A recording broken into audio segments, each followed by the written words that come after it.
রাতের সৌন্দর্য নাকি পূর্ণিমার আলোতেই উপভোগ্য। যখন চাঁদটা নিটোল গোল হয়ে ঢলে পড়ে মেঘের গায়ে, তারাগুলো হাসি টিটকিরি করতে করতে মাঝে মাঝেই তুলোট কাগজের মতো মেঘের পরতের পেছনে লুকিয়ে পড়ছে। লম্বা লম্বা সুপুরি গাছগুলো যেন এক অনাগত উল্লাসের আগাম আগমনের পদক্ষেপ শুনতে পেয়ে দুলে দুলে ঝাপটে পড়ছে এর ওর গায়ে। কোথাও থেকে একটা বিশালাকার রাত পাখির প্রবল ডানা ঝাপটানোর আওয়াজও ভেসে এলো। একপাশ দিয়ে তীর তীর করে বয়ে চলছে একটা স্বচ্ছ উপনদী। জ্যোৎস্নাটা উপনদীর জলের উপর ছড়িয়ে পড়ে একটা মোহময়ী দৃশ্যের সৃষ্টি করেছে।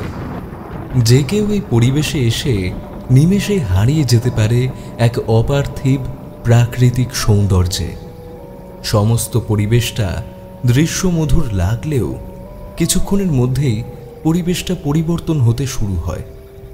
হঠাৎ আনন্দে হিন্দোলিত হওয়া লম্বা লম্বা গাছগুলো প্রচণ্ড আক্রোশে এপাশ থেকে ওপাশে হেলে দুলে পড়তে থাকে। জ্যোৎস্না ভরা গোল চাঁদটা পলকেই ঘন কালো মেঘে ঢেকে যায়। গুমড়ে গুমড়ে ওঠে ঝড়ের আভাস। গায়ে কাঁটা দেওয়ার জন্য হয়তো এইটুকুই যথেষ্ট ছিল, কিন্তু না, প্রকৃতির লীলা খেলা হয়তো আরও কিছু বাকি ছিল। এই সব কিছু শব্দকে ছাপিয়ে আরও একটা শব্দ শোনা গেল, একজোড়া ভারী নূপুরের শব্দ।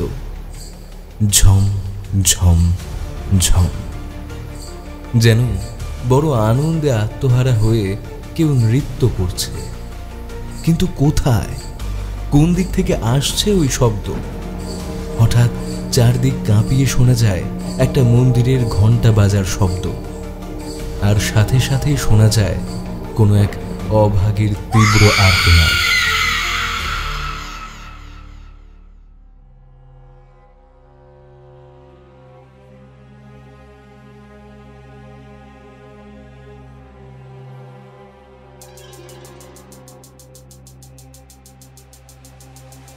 হ্যালো এভরিওয়ান, আমি শ্রীরূপ রয়েছি তোমাদের সঙ্গে, and welcome to my channel scary tales. বিভিন্ন স্বাদের ভূতের গল্প শুনতে এখনই সাবস্ক্রাইব করুন আমার চ্যানেল স্কেরি টেলস। স্কেরি টেলসে আজ তোমরা শুনবে তনিমা সাহার কলমে একটি ভৌতিক রহস্য গল্প, মাই বুড়ির থান। আজকের গল্প পাঠে রয়েছে অভিক, গল্পের সূত্রধার আমি শ্রীরূপ। শুরু হচ্ছে স্কেরি টেলসের আজকের গল্প, মাই বুড়ির থান।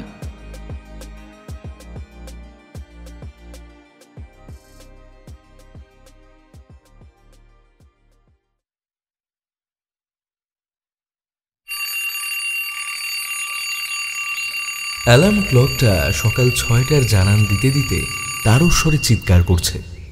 বারান্দার পর্দাটা সরিয়ে ঘরের ভেতরে ঢুকে অ্যালার্ম ক্লকটার দিকে একটা বিরক্তির দৃষ্টি নিক্ষেপ করে বাঁ হাতটা বাড়িয়ে ক্লকটাকে বন্ধ করে দেয় সৌরিশা মজুমদার। সৌরিশার ছিপছিপে গড়ন না হলেও তাকে ঠিক মোটা বলা চলে না। চোখ মুখ বেশ আকর্ষণীয়, পিঠ অবধি লম্বা চুলটা উঁচু খোপার মতো করে রাবার ব্যান্ড দিয়ে বাঁধা। বয়স ওই 30 হতে 3 বছর বাকি। পরনে একটা ঢোলা টি শার্ট এবং ট্রাউজার। সৌরিশা একটা ম্যাগাজিনে কাজ করে, কভার স্টোরি বানায়। কিন্তু সৌরিশার অন্য একটি পেশাও আছে, তবে সেইটাকে পেশা না বলে নেশা বলাই শ্রেয়। সৌরিশা একজন প্যারানর্মাল রিসার্চার, যদিও তার রিসার্চের বিষয়ে খানিকটা অকাল্ট সায়েন্স পরঅধিকার চর্চা করার জন্য চলে আসে। তবে সৌরিশা সযত্নে সেটাকে নিজের রিসার্চ থেকে দূরে রাখতেই পছন্দ করে। আত্মাদের নিয়ে সৌরিশার চিন্তাভাবনা একটু ভিন্ন ধরনের। তার মতে আত্মা মানেই অতীত, অতীতকে আলিঙ্গন করেই বর্তমানকে জন্ম নিতে হয়, আর বর্তমানের সাথে পায়ে পা মিলিয়ে এগিয়ে আসে ভবিষ্যৎ। তাই অতীতের উপস্থিতি ভবিষ্যৎকে গঠনের কাঠামো তৈরি করে। এই একই নিয়ম সর্বত্রই প্রতিফলিত হয়। যারা জীবিত তারা বর্তমান, এবং এরাই ভবিষ্যৎকে পরিবর্ধন করবে। কিন্তু যারা জীবিত নয় তারা কিন্তু বর্তমানের বীজটা বপন করে গেছে। সৌরিশা জীবিত নয় এবং মৃত শব্দ দুটোকে এক ভাবে না। তার মতে প্রতিটি প্রাণ, তা সে মানুষ হোক কি অন্য কোনো প্রাণী কি কোনো গাছ, সবাই হলো এক একটা এনার্জি। এইসব এনার্জি পজিটিভ হতে পারে, আবার নেগেটিভও হতে পারে। ফিজিক্সের একটা অদ্ভুত নিয়ম আছে যে আমরা এনার্জি তৈরি করতে পারি ঠিকই, কিন্তু তার নিষ্ক্রমণ করতে আমরা পারি না। একটা এনার্জি জন্ম নেওয়ার পর তা সব সময়ের জন্য এই বলয়ের মধ্যেই থেকে যায়। হয়তো তার রূপ গুণ পরিবর্তন হতে পারে, কিন্তু সে নিঃশেষ হয়ে যায় না কখনোই। অ্যালার্ম ক্লকটা বন্ধ করে সৌরিশা ঘরের ভেজানো দরজাটা খুলে বাইরে আসে। সকালে অ্যালার্ম ক্লক বাজার আগেই ঘুম থেকে ওঠাটা সৌরিশার অভ্যাস। তবুও কোনো এক কৌতুকের নেশায় প্রতিদিনই রাতে অ্যালার্ম ক্লকটা সৌরিশা সেট করে রাখে। বাইরে আসতেই সোজা রান্নাঘরে গিয়ে এক কাপ চা নিয়ে ল্যাপটপ খুলে বসে। প্রথমে মেলগুলো চেক করে, তারপর নিউজ পোর্টালগুলো খুলে একে একে সব খবরে চোখ বুলিয়ে নেয়। হঠাৎ একটা খবর পড়তে গিয়ে কিছুক্ষণের জন্য থমকায় সৌরিশা। খবরটা ছিল এই রকম: প্রহেলিকা না কুহলিকা, মণিকুণ্ঠিতে এক আজব ঘটনা ঘটছে বিগত কয়েক মাস ধরে। মণিকুণ্ঠিতে একটি মন্দির আছে, পাথরের মূর্তি, তবে কালের ক্ষয়ে আজ তার আসল প্রতিকৃতি অনুমান করা কঠিন। সেই মন্দিরটা একটা জনারণ্য থেকে দূরেই, কিন্তু বিগত বেশ কয়েক মাস ধরে সেখানে একটা নির্দিষ্ট নিয়মে নিয়মিতভাবে মণিকুণ্ঠবাসীরা ঘণ্টা বাজার আওয়াজ শুনতে পাচ্ছে। কিন্তু যখন ঘণ্টা বাজার আওয়াজ হচ্ছে তখন মন্দিরের আশেপাশে কেউ থাকে না। কে বা কারা এই ঘণ্টাধ্বনির সৃষ্টি করছে তা বোঝা যাচ্ছে না, কিন্তু এই ঘটনা ওখানকার বাসীদের মনে একটা আতঙ্কের সৃষ্টি করছে। কারণ তাদের ধারণা যে এই রহস্যময় ঘণ্টাধ্বনির পিছনে কোনো এক অশরীরী সত্তা রয়েছে। খবরটা পড়ে সৌরিশার চোখ দুটো আনন্দে নেচে উঠল। চট করে ল্যাপটপের অফিস ফাইলটা খুলে বসে। অ্যাসাইনমেন্টটা একবার দেখে নিয়ে যেইমাত্র অসমাপ্ত লেখাটা শুরু করতে যাবে, ঠিক সেই সময় কলিং বেলের আওয়াজে বিরক্ত হয়ে দেওয়াল ঘড়িটার দিকে চোখ যেতেই সৌরিশার বিরক্ত মুখে এক চিলতে হাসি ফুটে ওঠে। ল্যাপটপের স্ক্রিনটা নামিয়ে রেখে দরজাটা খুলে দিয়ে চওড়া হাসি দিয়ে সৌরিশা বলে, আসুন আসুন মিস নিরঙ্কুশা চৌধুরী, আমার একলা চায়ের কাপ আর এক মুঠো সকাল আপনার জন্যই অপেক্ষা করছে যে। দরজার ওপারে দাঁড়িয়ে থাকা নিরঙ্কুশা প্রথমে সৌরিশার কাণ্ড দেখে হাঁ হয়ে গেলেও পরে ফিক করে হেসে বলে, ছুটির দিনে দেখছি বেশ মজ ধরেছে। সৌরিশা যে ম্যাগাজিনটার কভার স্টোরি করে, নিরঙ্কুশা সেই একই ম্যাগাজিনে একটা ক্রাইম পেজ করে। সেই সুবাদে দুজন বেশ ভালো বন্ধু। মাঝে মাঝেই নিরঙ্কুশা এভাবে দুম করেই সৌরিশার সাথে আড্ডা দিতে সকাল সকাল বটতলার স্কুল স্ট্রিটের তার একতলার বাড়িটায় চলে আসে। ম্যাগাজিনের ক্রাইম সংক্রান্ত এই পেজে মূলত কোনো একটা অপরাধের সূত্রপাত এবং তার সমাপন নিয়ে লেখা হয়, অনেকটা গল্পের মতো। নিরঙ্কুশা অবশ্য লেখালেখিও করে, ছদ্মনামে তার ক্রাইম থ্রিলার বেরোয়, বাজারে যার বেশ ভালোই ডিমান্ড। নিরঙ্কুশাকে অভ্যর্থনা জানিয়ে ভেতরে যেতে যেতে সৌরিশা বলে, আনন্দের যে বাঁধ ভেঙেছে। একটা চেনা চেনা গন্ধ পাচ্ছি। কোনো নতুন ঠিকানা পেলি নাকি? সৌরিশা ততক্ষণে রান্নাঘরে চলে গেছে নিরঙ্কুশার জন্য কফি বানাতে।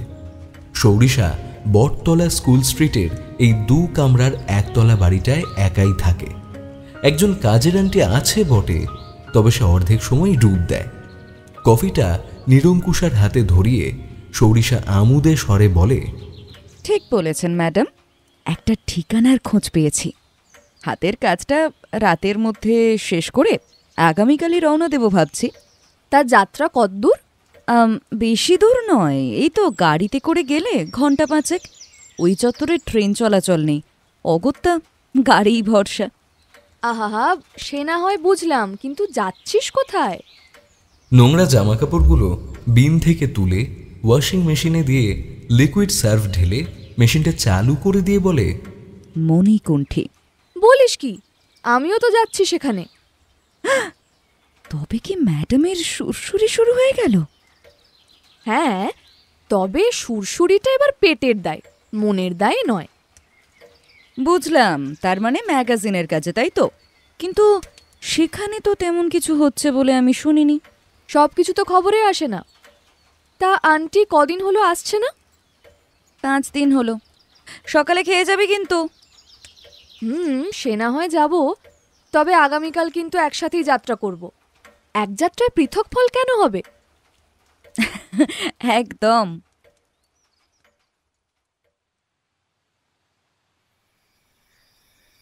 নিরঙ্কুশা দুপুরের আগেই ফিরে গিয়েছিল। সৌরিশা সব কাজ সেরে আগামীকালের জন্য ব্যাগ গুছিয়ে রাখল। প্যারানর্মাল রিসার্চের জন্য সৌরিশা বিভিন্ন রকম ক্যামেরা ও রিডারের সাহায্যে অ্যাক্টিভিটি রিডিং নেয়। অন্যান্য প্যারানর্মাল রিসার্চারদের টিম থাকে, কিন্তু সৌরিশা সবটা নিজে করতেই পছন্দ করে। এই হঠকারিতার জন্য যে তাকে বিপদে পড়তে হয়নি এমন নয়, তবে নিজের ঝোঁকের জন্য সে অন্য কারোর জীবন বিপদে ফেলতে রাজি নয়। সব কিছু গুছিয়ে নিয়ে রাতে সামান্য কিছু খেয়ে ঘুমিয়ে পড়ে সৌরিশা। ঘুমানোর আগে অবশ্য মনে করে সকাল 6টার অ্যালার্ম সেট করে রাখল। অ্যালার্মটা সেট করে আনমনেই হেসে উঠল সৌরিশা। বিছানায় শুতে না শুতেই চোখে ঘুম জড়িয়ে এলো সৌরিশার। রাত তখন বেশ গভীর। চারিদিকটা একটা অদ্ভুত রকম শান্ত, চুপচাপ। একটা একটানা ঝিম ধরানো রাত। কেমন শোঁ আওয়াজ, ওই একটাই এক টানা আওয়াজ, যেন কেউ দূর পাহাড়ে বসে ঘুম পাড়ানি মন্ত্র বলে গোটা শহরকে ঝিমিয়ে রাখছে। ফুটপাতের ওপর সারাদিনের খেটে খাওয়া দিনমজুর আর কুলিদের সাথে কিছু বাসা ছাড়া কুকুরেরাও লেজ গুটিয়ে নিজেদের জন্য জায়গা করে নিয়েছে। হঠাৎ ঘুমন্ত একটা কুকুর কিছুর আভাস পেয়ে কানটা খাড়া করে ঘাড় তুলে তাকায়। রাতের ওই নিরবিচ্ছিন্ন শান্ত নিস্তব্ধ সময়টাকে একটা তীক্ষ্ণ ছুরির ফলার মতো চির ধরিয়ে বহুদূর থেকে ভেসে আসে একটা অচেনা শব্দ, ঝম ঝম ঝম ঝম। যেন রাতের এই একাকী সুমধুর শব্দহীন সঙ্গীতের তালে তালে কেউ ভারী কারুকাজ করা নূপুর পরে নৃত্য করছে। কিছুক্ষণ সেই নৃত্য চলতে থাকে। রাত যেন আজ নেশাতুর। নৃত্যের লয়ে মাধুর্যময় অদৃশ্যা অবয়বধারিণীকে অপলক দেখতে থাকা সুন্দরী রাতেরও যেন ঘোর কিছুতেই কাটতে চায় না। আচমকাই সুর, তাল আর ওই আশ্চর্য ধ্বনি থেমে যায়। প্রায় সঙ্গে সঙ্গেই আকাশ কাঁপিয়ে শোনা যায় এক তীব্র কাতর আর্তনাদ। ঘাড় উঠিয়ে যে ফুটপাত আশ্রিত কুকুরটা এতক্ষণ সবকিছু বোঝার চেষ্টা করছিল, সে হঠাৎই ঘাড় গুঁজে কুই কুই করতে চোখ বুজে নেয়। সৌরিশার হঠাৎ অস্বস্তি করতে থাকে। কেমন একটা গুমোট হয়ে ওঠে ঘরের ভেতরটা। সময়টা ফেব্রুয়ারির শেষ, মার্চের শুরু, তাই গ্রীষ্মের দাবদাহ চলছে সেটাও বলা যায় না। কিন্তু গ্রীষ্মের প্রখরতা যে আঁচড় কাটতে শুরু করে এ কথা ঠিক, এবং সেই যতদিন যাচ্ছে ততই সেই আঁচড় আরো বেশি করে তার নখ বার করে খিমচে ধরছে। ঘরের ভেতরে শীততাপ নিয়ন্ত্রণের যন্ত্রটি তার কাজ সঠিকভাবে করলেও সৌরিশার সারা শরীর ঘামে ভিজে ওঠে। প্রচণ্ড অস্বস্তিতে চোখটা খুলে যায় তার। কিন্তু বিছানায় উঠে বসতে চেষ্টা করতেই অদৃশ্য কেউ যেন সৌরিশার বুকের উপর চেপে বসে তার গলাটা প্রচণ্ড আক্রোশে টিপে ধরে। সেই অবস্থাতেই তার মাথাটাকে প্রচণ্ড শক্তি প্রয়োগ করে পেছন দিকে চেপে বালিশ ফাটিয়ে তার ভেতর ঢুকিয়ে চেপে ধরে। হাত পা সর্বশক্তিতে ঝাপটাতে ঝাপটাতে সৌরিশা নিজেকে মুক্ত করার চেষ্টা করে, কিন্তু পারে না, কিছুতেই পারে না ওই অমানবীয় অদৃশ্য শক্তির অজানা আক্রোশ থেকে নিজেকে ছাড়াতে। কিছুক্ষণ ধস্তাধস্তির পর হঠাৎ সব শিথিল হয়ে যায়। ঝটকা দিয়ে বিছানায় উঠে বসে সৌরিশা। ঘন ঘন লম্বা লম্বা শ্বাস ফেলে নিজেকে স্বাভাবিক করে। ঘরে হালকা পাওয়ারের একটা আলো জ্বলছে। সেই আলোতে ঘরের ভেতরটা সুস্পষ্ট দেখা না গেলেও নেহাত অস্পষ্টও নয়। বিছানায় উঠে বসে চৌকিতে পেছনে ফিরে বালিশটাকে দেখে সৌরিশা। না, সব তো ঠিক আছে, তবে তবে ওটা কি ছিল? মনে মনে ভাবে সে। ঘরের ভেতরটা কনকনে ঠান্ডা হয়ে আছে, গায়ের চাদরটাও এক ধারে গুটিয়ে পড়ে আছে। তাড়াতাড়ি শীততাপ নিয়ন্ত্রিত যন্ত্রটা বন্ধ করে সৌরিশা ফ্যানটা চালিয়ে দেয়। তবে কি ঘরের ভেতরটা বেশি ঠান্ডা হয়ে যাওয়াতেই কোনো এক উল্টোপাল্টা স্বপ্ন দেখল সে? কিছুটা নিজেকে সান্ত্বনা দিতেই মনে মনে কথাগুলো বলে সে। তারপর পাশে গুটিয়ে যাওয়া চাদরটা গায়ে জড়িয়ে আবার ঘুমিয়ে পড়ে সে। ঘড়িতে তখন কাঁটায় কাঁটায় রাত 3:10। সৌরিশা পাশ ফিরে চাদর ঢাকা দিয়ে শুয়ে পড়তে ঘরের এক কোণে আপছাটে অবয়বের মুখে ফুটে উঠল এক ক্রূর হাসি।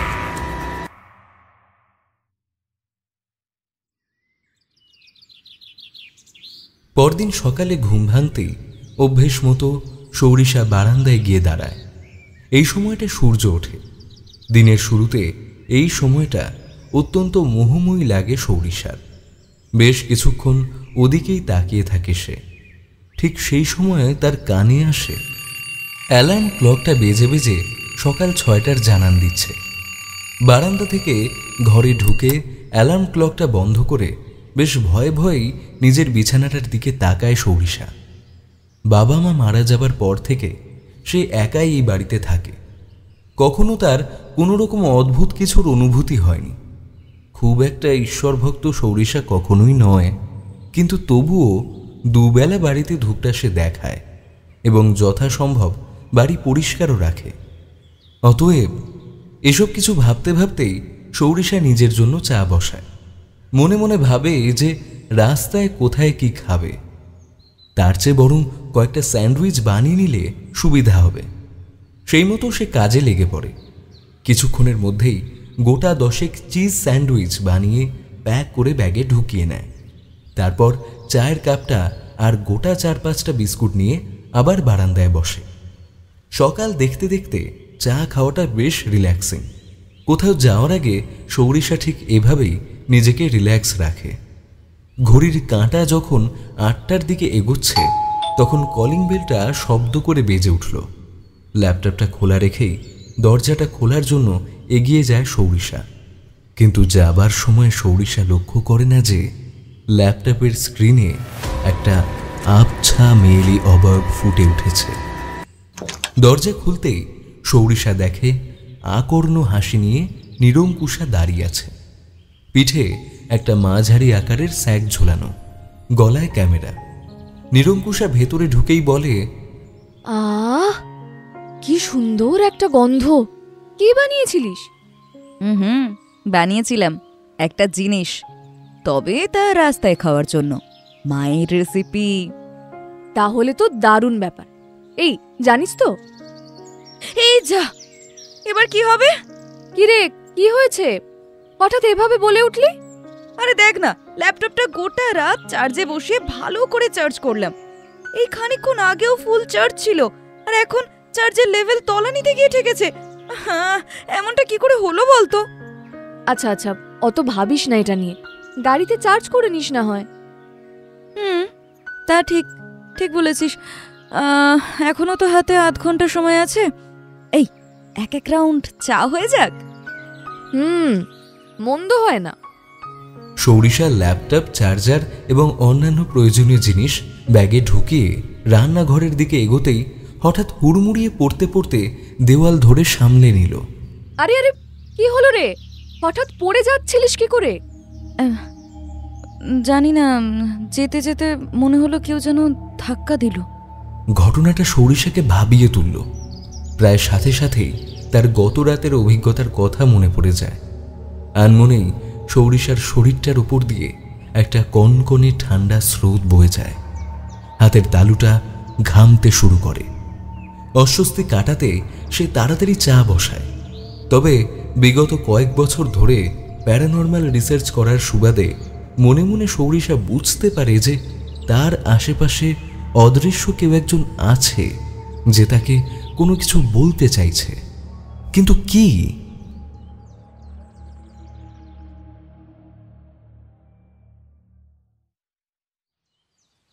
চা খেয়ে বাসনগুলো ধুয়ে জানলা দরজা ভালো করে আটকে ওরা দুজন বেরিয়ে পড়ে। গাড়িতে বসে সৌরিশা মনের অস্বস্তিটা কাটাতে নিরঙ্কুশাকে জিজ্ঞেস করে, আচ্ছা, মণিকুণ্ঠিতে কি গন্ডগোল হয়েছে রে যে তুই ওখানে ছুটে যাচ্ছিস? আচ্ছা, বোটক্স মার্কেট সম্পর্কে জানিস কিছু? বোটক্স মার্কেট মানে ওই আজকাল যে কচি সাজার ট্রেন্ড চলছে সেটার কথা বলছিস নাকি? ঠিক বলেছিস। আজকাল নিজেকে মেনটেন করার জন্য মানুষ যে কোনো পর্যায় পর্যন্ত নামতে পারে, নো ম্যাটার তাতে কি করতে হচ্ছে। বয়স লুকানোর থেকে বয়সকে থামিয়ে রাখাটাই যে শ্রেষ্ঠ উপায়, সেটা বোধহয় আজকের দিনে সবাই জানে। যার ফলে বোটক্সের একটা বিশাল মার্কেট তৈরি হয়েছে। তুই জানলে অবাক হবি যে বোটক্সের ব্যবহার যে শুধুমাত্র বড় লোকরাই করে তা নয়। আজকাল এটা উচ্চ মধ্যবিত্ত এবং মধ্যম মধ্যবিত্তের মধ্যেও খুব চাহিদার বিষয়। কিছু কিছু বড় বড় সেলুনেও আজকাল বোটক্সের ট্রিটমেন্ট আছে। কিন্তু ইদানিং কিছু রিপোর্টে দেখা যাচ্ছে বোটক্সের এই অত্যাধিক ব্যবহারে স্কিনে ইনফেকশন দেখা যাচ্ছে। আর খরচের কথা তো ছেড়েই দিলাম, কিন্তু এই সব তো দিনের আলোতে সবার চোখের সামনে একটা কারবার চলছে, কিন্তু অন্ধকারেও একটা অন্য কারবার চলে সবার আড়ালে। অন্ধকারে সবার আড়ালে মানে? Black market dear, black market. একদল লোক একটা ঝোপের খোঁজে মণিকুণ্ঠিতে ডেরা গেড়েছে, এবং এই লোকগুলো যে মোটেও ভালো নয় তা তো বুঝতেই পারছিস। মণিকুণ্ঠিতে একটা জায়গায় লোকগুলোর যাতায়াত হঠাৎ বেড়ে গেছে। লোকাল থানার ইনচার্জ ভবতোষ লাহিড়ির সাথে আমার পূর্ব পরিচয় আছে। তিনি আমাকে ঘটনাটা জানিয়েছিলেন। মণিকুণ্ঠি খুবই গ্রাম্য এলাকা, এখানকার মানুষরা দল বেঁধে থাকে, তাই হুটহাট করে যদি কোনো স্টেপ তিনি নেন তাহলে সেখানে হিতে বিপরীত হয়ে যাবে। অতএব তিনি আমাকে ডেকেছেন বিষয়টা একটু সাংবাদিক নজরে দেখার জন্য। এবার বল, তুই কেন যাচ্ছিস মণিকুণ্ঠিতে? নিরঙ্কুশার কথাগুলো শুনতে শুনতে সৌরিশা খানিক অন্যমনস্ক হয়ে গিয়েছিল, তাই নিরঙ্কুশার কথায় প্রথমে কোনো উত্তর সে দিতে পারেনি। কিরে, কি ভাবছিস এত? হ্যাঁ, কই না তো, কিছু ভাবছি না তো। আচ্ছা ঠিক আছে, আর কত দূর মণিকুণ্ঠি? অর্ধেকের বেশি পথ চলে এসেছি। আচ্ছা চল না, এক জায়গায় দাঁড়িয়ে আগে একটু খেয়ে নি। চল, এবার বাকি পথটা আমি চালাবো।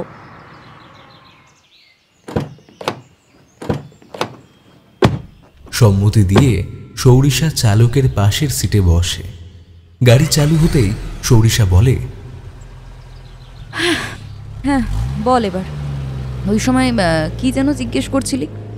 আমি জানতে চাইছিলাম তুই কি উদ্দেশ্য নিয়ে মণিকুণ্ঠিতে যাচ্ছিস, কারণ আমি তোকে যতদূর চিনি তাতে তুই তো বিনা খবর যাচাই করে চট করে বেরিয়ে পড়ি না আমি, তাই তো?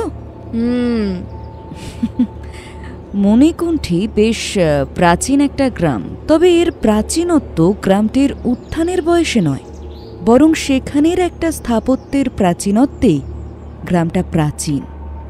বেশ ইন্টারেস্টিং, তারপর বল। তুই তো জানিস কোনো কিছু খুব সময় প্রাচীন হলে সেখানে অনেকগুলো বিষয় এসে কেন্দ্রীভূত হয়ে যায়। এখানে যে সময় প্রাচীন শব্দটা আছে তা হলো একটা মন্দির। গ্রামটা যেহেতু শহর থেকে বেশ অনেকটাই দূরে, তাই স্বাভাবিকভাবেই যোগাযোগহীনতার জন্য গ্রামে লোক সংখ্যাও বেশি নয়। আর গ্রামটির পশ্চিম কোণে একটি শতাব্দী প্রাচীন মন্দির আছে। কিসের মন্দির সেটা অবশ্য জানি না। মন্দিরটা যদিও সমস্যার কোনো কারণ নয়, সমস্যার কারণ হলো মন্দিরের ঘণ্টা। মন্দিরের ঘণ্টা? মন্দিরের ঘণ্টা। মন্দিরের এই ঘণ্টাটা হঠাৎই বেজে ওঠে। মন্দিরের ঘণ্টা বাজাটা সারা গ্রাম জুড়ে একটা আতঙ্কের সৃষ্টি করেছে, কারণ মন্দিরের ঘণ্টাটা ঠিক তখনই বাজছে যখন মন্দিরে কেউ থাকে না। আর গ্রামের লোকের ধারণা এটা কোনো এক অশরীরী প্রেতাত্মার কাজ। বিষয়টা কিন্তু সত্যিই গোলমেলে। এবার আচমকা লোকজনের মণিকণ্ঠিতে জমায়েত হওয়া এবং অসময়ে মন্দিরে ঘণ্টা বাজার মধ্যে কোনো সম্পর্ক আছে কি নেই সেটা তো মণিকণ্ঠিতে গেলেই বোঝা যাবে। গাড়ি এবার পিচ রাস্তা ছেড়ে মেঠো পথ ধরেছে। সরকার পক্ষের যে এই দিকে একদমই নজর নেই সেটা বেশ বোঝা যাচ্ছে। মেঠো পথটা খুব এবড়ো খেবড়ো। গতরাতে বোধহয় এদিকে বৃষ্টি হয়েছে, জায়গায় জায়গায় জল জমে আছে। মেঠো পথটা বেশ চওড়া, দুদিকে তার সার বেঁধে বড় বড় ঝোপ, তার উপর পরগাছা জড়িয়ে সেগুলোকে আরও ভয়াল রূপ দিয়েছে। একটা অদ্ভুত শিরশিরে শব্দ রয়েছে বাইরে, যা গাড়ি বন্ধ কাঁচ ভেদ করেও দিব্যি স্পষ্ট শোনা যাচ্ছে। গাড়িটার গতি কমাতে হয়েছে। রাস্তাটা সত্যিই বড্ড খারাপ।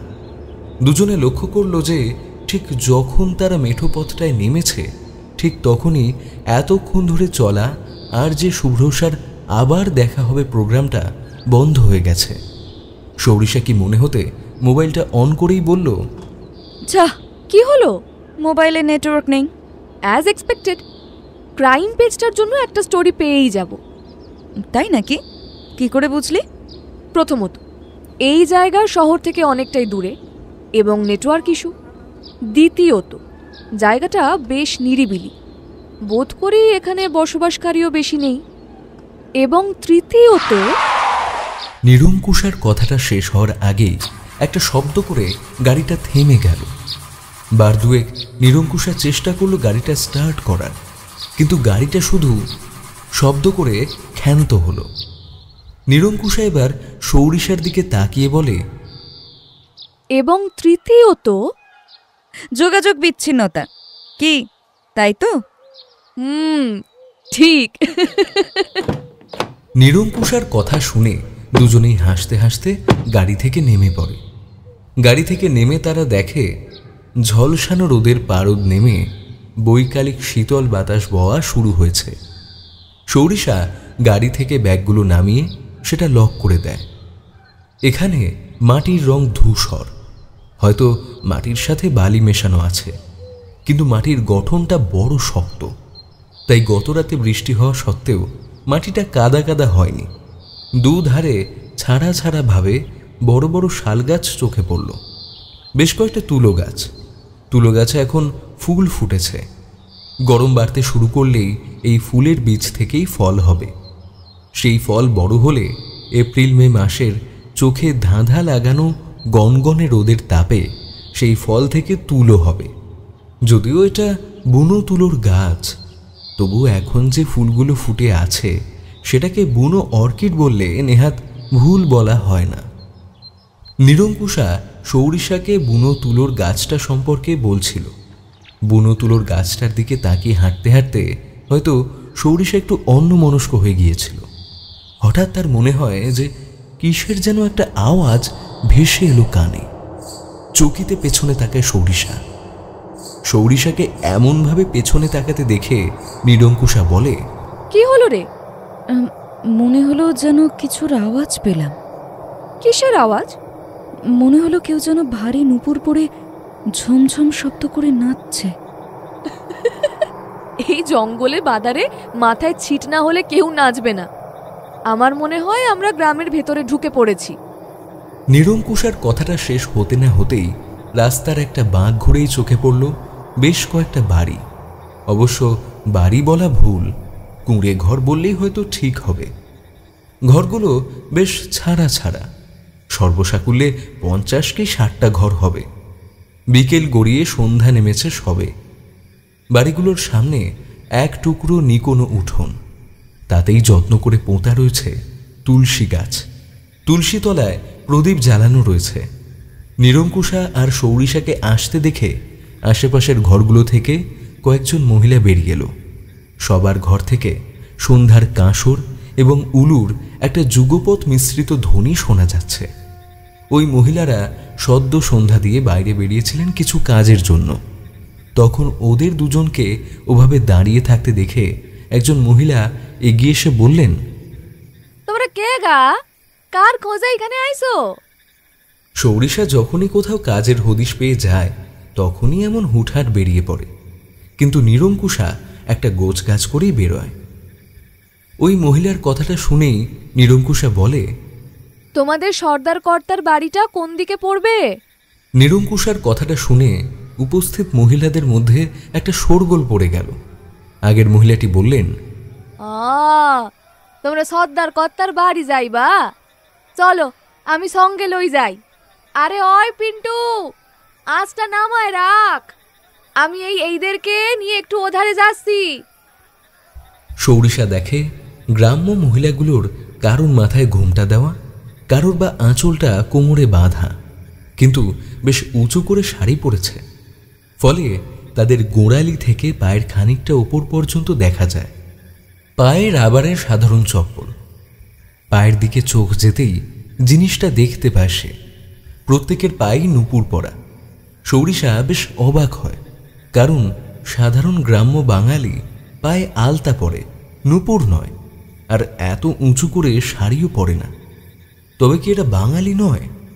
সৌরিশার ভাবনার মাঝেই নিরঙ্কুশা ওই মহিলার সাথে ভাব জমাতে শুরু করে দিয়েছে। তার কাছে ততক্ষণে নিরঙ্কুশা র্যাপোর্টার দিদি আর সৌরিশা হয়ে গেল র্যাপোর্টার দিদির বান্ধবী। কিছুক্ষণের মধ্যেই ওই মহিলাটি ওদের নিয়ে সর্দার কর্তার বাড়ির দিকে চলল। ওদের দেখে সর্দার গিন্নি প্রায় ছুটে বাইরে আসেন। মাঝবয়সী ভদ্রমহিলা, খুব বেশি ভারিক্কি চেহারার নন তিনি। ছোটোখাটো ফিগারের মানুষ, অথচ তার শারীরিক গড়ন বেশ শক্তপোক্ত। দেখেই বোঝা যায় যে তিনি বেশ পরিশ্রমী। সচ্ছল বাঙালি গ্রাম্য বধূর মতো তার নাকে নোলক পড়া। তিনিও সবে সন্ধ্যা দিয়েছেন। তার বাড়ি ঢোকার মুখেই সিমেন্ট বাঁধানো তুলসীতলা, তুলসীতলায় প্রদীপ জ্বলছে। সর্দার গিন্নির পরনের শাড়িটাও ওই রকম উঁচু করেই পরা, আর পায়েও যথারীতি আলতার বদলে নুপুর।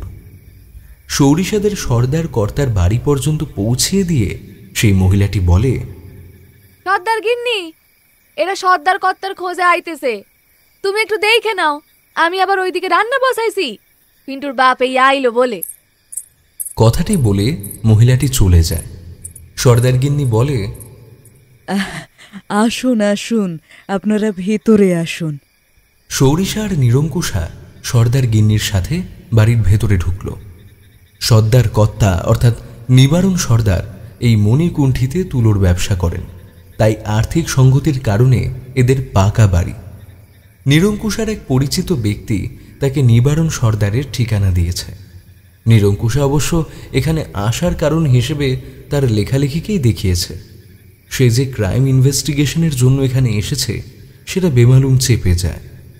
সর্দার গিন্নি তাদের বসার জন্য মোড়া এগিয়ে দিলেন। তারপর ঘর থেকে জল মিষ্টি নিয়ে এলেন। তাদের হাতে সেগুলো ধরিয়ে তিনি বলেন, নিন, একটু মুখে দিন। ওরা জার্নি করে এসেছিল, তাই মিষ্টি না খেয়ে শুধু জলটাই খেল। তবে সৌরিশার মনের প্রশ্নের খোঁচাটা আর সহ্য করতে না পেরে সে বলেই ফেলে, আচ্ছা, আপনারা কি বাঙালি নাকি সাঁওতালি? আমরা এইখানে যতজন আছি সবাই বাঙালি। তাহলে আপনারা পায়ে নুপুর পরেছেন, আবার এত উঁচু করে শাড়িও পরেছেন। বাঙালি বধূরা তো সাধারণত পায়ে নুপুর পরেন না এবং এত উঁচু করে শাড়িও পরেন না। আমাদের এখানে সবাই এটা পরে গো, তবে এটা তো এই যে কি কইলা বা ওইটা নয়, এটা তো পায়ের দড়ি, আর মাঠে কাদায় কাজ করতে হয়, তাই শাড়িখান উঁচু থাকলে সুবিধে হয় আর কি। তাছাড়া ওই ওই ওই দেখো, কথা কইতে কইতে উনিও চলে আইছেন। সৌরিশার নিরঙ্কুশা সর্দার গিন্নির দৃষ্টি আকর্ষণ করে দেখে সর্দার কর্তা অর্থাৎ নিবারণ সর্দার ফিরে এসেছেন। ওরা দুজনেই নিবারণ বাবুকে নমস্কার জানায়। বাইরে থেকে এসে বাড়িতে দুজন অচেনা মহিলাকে দেখে নিবারণ সর্দার কিছুটা অবাক হয়ে যায়। তিনিও প্রতি নমস্কার জানিয়ে বলেন, নমস্কার, আপনারা আপনাদের তো ঠিক চিনতে পারলাম না। নিবারণের কথায় বোঝা গেল যে তার ভাষাটা বেশ পরিষ্কার, হয়তো ব্যবসার কাজে এদিক ওদিক যেতে হয় বলি। নমস্কার, আমি আমি সৌরিশা মজুমদার, আর ইনি নিরঙ্কুশা চৌধুরী। আমরা শহর থেকে আসছি। আপনি ভবতারণ মল্লিককে চেনেন? হ্যাঁ, বেশ ভালো করেই চিনি। আমার ব্যবসায় তিনি অনেক সাহায্য করেছেন।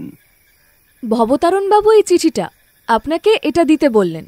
আমরা আসলে একটা কাজে এখানে এসেছি, তাই কটা দিন যদি থাকতে দিতেন তাহলে খুব ভালো হতো। আরে আরে, কি যে বলেন! অবতারণ বাবুর কথা আমার জন্য হুকুমের মতো। তা আপনারা কি করেন? আমি আর সৌরিশা দুজনেই শহরে একটা ম্যাগাজিনে কাজ করি। আমি এসেছি এই জায়গাটা সম্পর্কে লেখার জন্য। অবশ্য সৌরিশার এখানে আসার কারণটা অন্য। আপনাদের গ্রামে একটা মন্দির আছে না? এই অসময়ে এই সব নাম মুখে আনবেন না দিদিমণিরা। চলুন, আপনাদের ঘর দেখিয়ে দিই। সেই কখন এসেছেন, তারপর আর বিশ্রাম নিতে পারেননি। আসুন, এইদিকে আসুন। নিরঙ্কুশা এবং সৌরিশা সারাদিন জার্নি করে এসে সত্যিই বড় ক্লান্ত ছিল। নিবারণ ওদের জন্য যে ঘরটা দিয়েছিল সেটা দেখে ওরা দুজনেই বেশ খুশি হলো। খুশি হওয়ার দুটো কারণ: এক, ঘরটা ছোট হলেও পরিষ্কার, এবং দুই, ঘর লাগোয়া বাথরুম রয়েছে। ঘরের দুপাশে দুটো জানালা, যদিও এখন বন্ধ করা আছে। সম্ভবত পোকা মাকড় এবং মশা থেকে বাঁচতেই হয়তো এই ব্যবস্থা। ঘরের ভেতরে একটা খাট আর একটা আলনা রাখা আছে। খাট থেকে খানিকটা দূরে চৌকোনো একটা মাঝারি টেবিল। আধুনিক কায়দা মেনে খাটে ওঠার মুখে একটা ডিম্বাকৃতি আকারের পাপোশও রাখা আছে। ঘরে একটা সিলিং ফ্যান এবং টিউবলাইট, মানে এক কথায় কয়েকদিনের জন্য ভাড়া করা ঘরে একটা ফ্যান্টাস্টিক ঘরোয়া ব্যবস্থা। বাথরুমটা দেখে নিরঙ্কুশা বলে, বুঝলি বন্ধু, প্রধানমন্ত্রীর স্বচ্ছ ভারত মিশন দেখছি এখানেও এসে পৌঁছেছে। যাক বাবা, ভালোই হলো। কুয়োতলায় গিয়ে আচমন করার চেয়ে বাথরুমে বালতিতে জল মগ দিয়ে গল গল করে স্নান করাটা অনেক বেশি আরামপ্রদ। ঠিক বলেছিস। আচ্ছা, আগে তুই যাবি নাকি আমি গিয়ে আসবো? হ্যাঁ, তুই যা, আমি যাচ্ছি পরে। মিনিট 15 পর বাথরুম থেকে বেরিয়ে সৌরিশা দেখে নিরঙ্কুশা এক পাশ হয়ে শুয়ে পড়েছে। সৌরিশা ফিক করে হেসে নিরঙ্কুশাকে ডেকে দেয়। চোখ ডলতে ডলতে নিরঙ্কুশা বলে, আরে, বসে থাকতে থাকতে কখন যে ঢুলুনি চলে এসেছিল তা বুঝতে পারিনি। ঢুলুনিরই বা কি দোষ? সারাদিন গাড়িতে করে এতটা পথ আসা, তার ওপর অতটা গরম থেকে এখানে এসেই ওয়েদারটা একেবারেই চেঞ্জ। শরীর তো ছেড়ে দেবেই, তাই না? ঘরে ঢুকে সৌরিশারা দরজাটা বন্ধ করে রেখেছিল। ওদের কথাবার্তার মাঝেই দরজায় টোকা পড়ে। সৌরিশা দরজাটা খুলতেই দেখে সর্দার গিন্নি হাসি মুখে দাঁড়িয়ে আছে। তার হাতে ধরা একটা ট্রেতে 2 কাপ চা আর একটা প্লেটে কিছু বিস্কুট। আরে, ভেতরে আসুন। তা রাতে কখন খাইবেন? আপনারা কখন খান? আমরা তো রাত 10:30টার মধ্যেই খাইয়ে নি। আসলে উনি তো আবার ভোর থাকতেই বেরায় পড়েন কি না। তাহলে ওই তখনই আমরা খেয়ে নেব। কথাটা বলেই সে বাথরুমে ঢুকে পড়ে।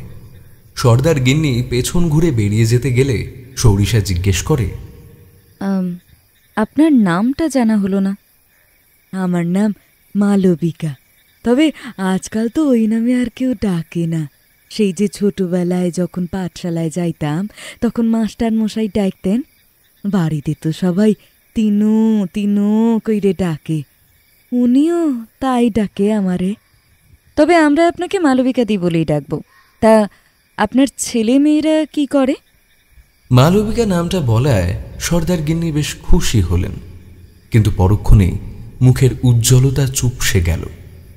সৌরিশা বুঝতে পারল যে সে ভুল প্রশ্ন করে ফেলেছে, কিন্তু একটু পরেই তিনি সেই আগের মতোই অমায়িক হাসি দিয়ে বললেন, সে তোমরা যা খুশি তাই ডাইকো। আচ্ছা, তুমি যে বললে নিবারণদা ভোরে বেরিয়ে যায়, তুলোর চাষ করার জন্য অত ভোরে বেরোতে হয় বুঝি? তুলা চাষ নয় গো র্যাপোটার দিদিরা, তুলা চাষ নয়, আমাদের তো একখান মাছের ভেরিও আছে। মালবিকা কথাটা বলে ফিরে যেতে গিয়েও আবার পিছন ফিরে তাকালেন। কিছু বলবেন নাকি মালবিকা দি? মালবিকা মাথা নাড়িয়ে চলে গেল। ততক্ষণে নিরঙ্কুশাও বাথরুম থেকে বেরিয়ে এসেছে। সৌরিশা উঠে দরজাটা আটকে দিতেই নিরঙ্কুশা বলে, কি বলছিলেন মালবিকাদি? আরে আরে বাবা, সেরম কিছু না। তা রিপোর্টারের কান দেখছি বাথরুমের ভেতর থেকেও খাড়া ছিল। হ্যাঁ, তা ছিল বই কি। চল চাটা খেয়ে নি, দেখ সেটা না আবার জল হয়ে যায়।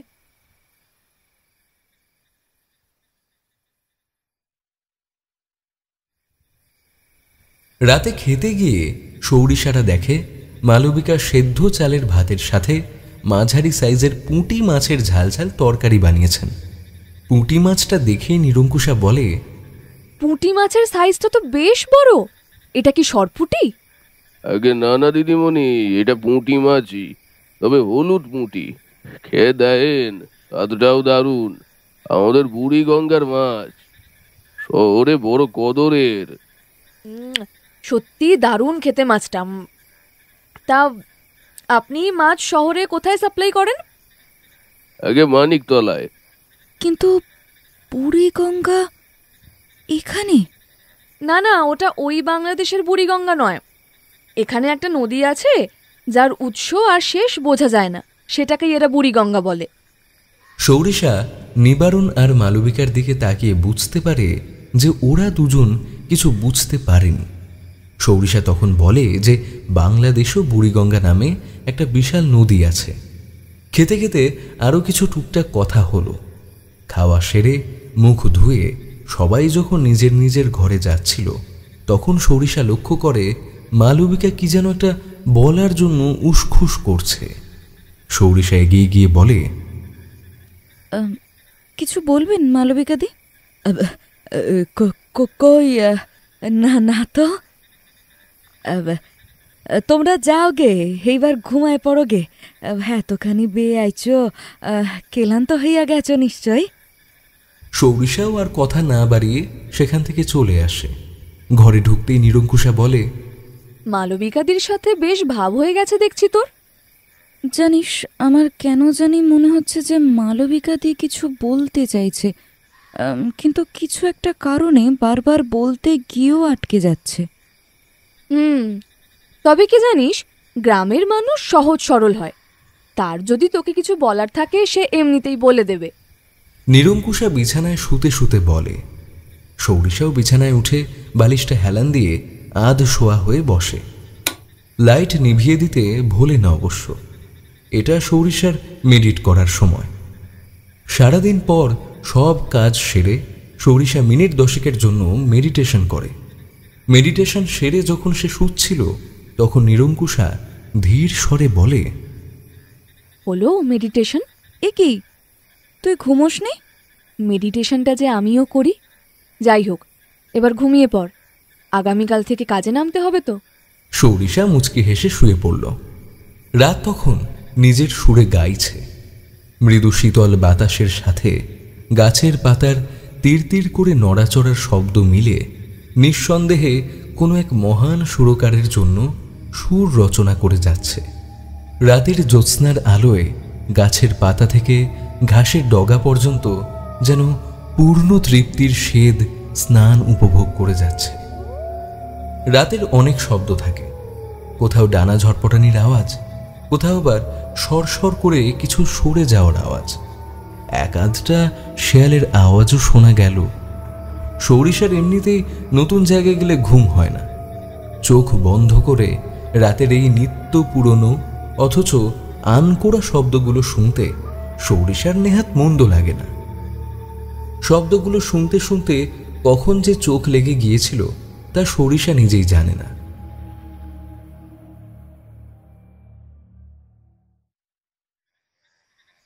রাতের কাল তখন বেশ গভীর। ভোর হতে তখনও বেশ অনেকক্ষণই বাকি। হঠাৎ কি যেন একটা অস্বস্তি হয় সৌরিশার।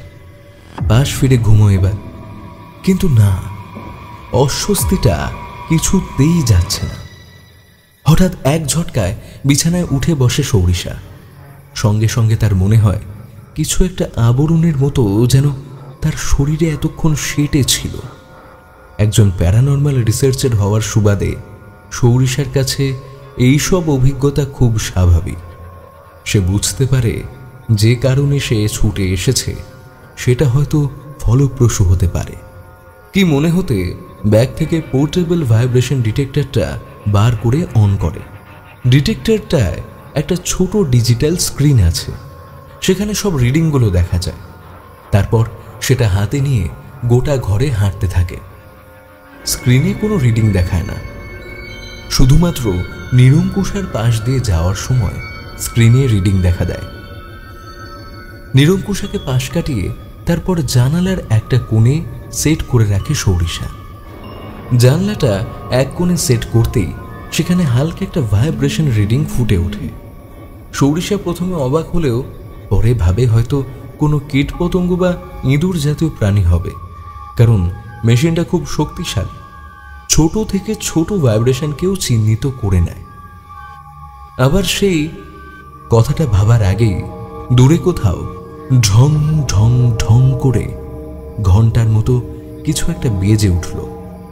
সত্যি কথা বলতে কি, এই অজানা জায়গায় গহীন রাতে হঠাৎ ঘন্টার ধ্বনি শুনে বেশ চমকেই উঠেছিল সৌরিশা।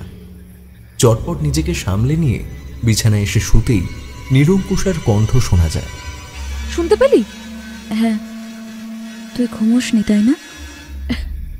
ঘুমিয়েছিলাম, কিন্তু কেউ যদি বাতাসি ভূতের মতো ঘরময় হেঁটে বেড়ায় তাহলে ঘুমটা কি করে চোখে থাকে শুনি? শুয়ে পড়, আর ঘন্টা 2 পরেই তো আবার উঠতে হবে।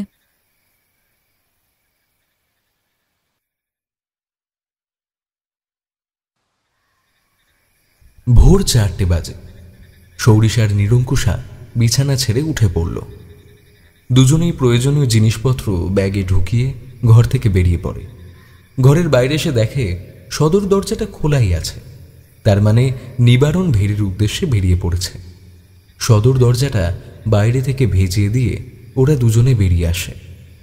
গতকাল বিকেলের দেখা মণিকুণ্ঠি এখন এই সময় বড় রহস্যময় লাগছে। সৌরিশা আগেও অসময়ে বেসময়ে কাজের জন্য বেরিয়েছে, কিন্তু আজ কেন যে সৌরিশার খুব অস্বস্তিকর একটা অনুভূতি হচ্ছে। ওরা দুজনেই অন্ধকারে মিশে থাকার জন্য কালো রঙের ট্রাউজার আর হুডি পরেছিল, পায়ে ছিল কালো স্নিকার। নিবারণের বাড়ি থেকে বেরিয়ে ওরা সোজা ডান দিকে যায়, আর কিছুটা গিয়েই তাদের কানে আসে একটা শব্দ। শুনতে পারছিস? বুড়িগঙ্গা কাছেই বোধ হয়। আরেকটু এগিয়ে ওদের চোখে পড়ল কুলকুল করে বয়ে চলা মণিকুণ্ঠির বুড়িগঙ্গা। সত্যি নদীটাকে বুড়িগঙ্গা বলাই সাধে। নদীটা খুব সাংঘাতিক চওড়া না হলেও তাতে গভীরতা বেশ আছে। জলের স্রোত অতটা নেই, অতএব এতে যে অনেক মাছ থাকবে সেটাই স্বাভাবিক। হঠাৎ একটা গুঞ্জরণ কানে এলো ওদের। সেদিক লক্ষ্য করে তাকাতেই বেশ কিছু লণ্ঠনের আলো দেখা গেল। লণ্ঠনের আলোয় বোঝা গেল নিবারণ দাঁড়িয়ে আছে, আরও কিছু লোকও দাঁড়িয়ে আছে। ওরা বুঝল যে ওখানেই নিবারণ বাবুর মাছের ভেড়ি। নিরঙ্কুশা চাপা স্বরে বলে, চল আমরা ওদিকটায় যাই, নিবারণ বাবুর সাথে পরে কথা বলে নেব। ওরা দুজন তারপর একটু এগিয়ে বাঁ দিকে ঢুকে পড়ল। বাঁ দিকে একটু এগোতেই জঙ্গল। জঙ্গল এমনিতেই রহস্যময়, এখন এই রাত আঁধারে এই জঙ্গলটা যেন আরো বেশি রহস্যময় মনে হচ্ছে। সৌরিশা প্রায় নিঃশব্দে নিরঙ্কুশাকে অনুসরণ করছিল। জঙ্গলের পথে পড়ে থাকা শুকনো পাতা বিছানো রাস্তাটায় যথাসম্ভব আওয়াজ না করেই তারা হাঁটছিল। হঠাৎ সৌরিশার কানে সেই বিকেলের মতোই একটা ঝমঝম শব্দ কানে এলো, ঠিক যেন কেউ ভারী নুপুর পরে তালে তালে হাঁটছে। হ্যাঁ, হাঁটছে। নিরঙ্কুশাকে ডেকে চাপা স্বরে সৌরিশা বলে, শুনেছিস? কি? কিছু শুনতে পাইনি তো। সরিষা আরো কিছু বলতো, কিন্তু তার আগেই নিরঙ্কুশা তাকে প্রায় বগল দাবা করে ঝট করে এক পা সরে দাঁড়ায়। এদিকটায় অন্ধকারটা একটু বেশি। কি হলো? নিরঙ্কুশা কিছু না বলে তার মুখটা টেনে একটা দিকে নির্দেশ করায়। সরিষা দেখে জঙ্গলের একদিকে কিছু নড়াচড়া হচ্ছে। হালকা একটা আলোর মতো দেখা যাচ্ছে, কিন্তু তা জোরালো নয়। জোনাকির আলোর থেকেও মৃদু তার জ্যোতি। সরিষা বিড়বিড়িয়ে বলে, রেডিয়াম। জায়গাটা চিহ্নিত করে রাখতে হবে, দাঁড়া। কথাটা বলে নিরঙ্কুশা একটা কি যেন করতে গিয়েছিল, কিন্তু তার আগেই সরিষার মাথাটা চেপে ঝুঁকিয়ে দিয়ে ফিসফিসিয়ে বলে, শিগগিরই মাথা ঝোঁকা, একদম নড়বি না, পাথরের মতো স্থির থাক। কথাটা বলার পরপরই একটা জোরালো আলো ওদের দিকে এসে পড়ল। ওরা দুজন সময় মতো মাথা ঝুঁকিয়ে নেওয়ায় বেঁচে যায়। সরিষা এবং নিরঙ্কুশা যেন নিজেদের শ্বাস গুনতে পারছিল। একটু পরে সরিষা দূর থেকে ভেসে আসা কিছু শব্দ শুনতে পায়, যেন দূর থেকে কয়েকজন কথা বলছে, কিন্তু কি যে কথা বলছে তা ঠিক বোঝা গেল না। তারপর শব্দটা ধীরে ধীরে আরো দূরে গিয়ে বাতাসে মিশে গেল। কিছুক্ষণ তারা ওভাবে বসে থাকার পর ধীরে ধীরে মাথা তুলে বসে। না, এখন কেউ নেই ওখানে। কুইক, ওদিকটায় যেতে হবে, কুইক। নিরঙ্কুশা ক্রাইম রিপোর্টিং করতে করতে অদ্ভুত সব যন্ত্রের আস্ত একটা ডিকশনারি হয়ে গেছে। পকেট থেকে একটা ব্যাজারের মতো কিছু একটা বের করে ওটাকে টিপে ধরে বলে, চল এগোনো যাক। তার আগে পা দিয়ে জঙ্গলের জমিতে পড়ে থাকা কিছু পাতাকে এলোমেলো ভাবে আমরা যেখানে দাঁড়িয়েছিলাম সেখানে ছড়িয়ে দিই। সরিষা সেটা করতেই দুজনে মিলে ওই লোকগুলো যেদিকে ছিল সেদিকে এগিয়ে গেল। নিরঙ্কুশার হাতে ধরা যন্ত্রটা মিনমিন স্বরে টিপ টিপ করে শব্দ করছিল। শব্দটা এতটাই ক্ষীণ ছিল যে সরিষা যদি আর ইঞ্চিখানেক দূরে থাকতো তাহলে হয়তো শব্দটা শুনতেই পারত না।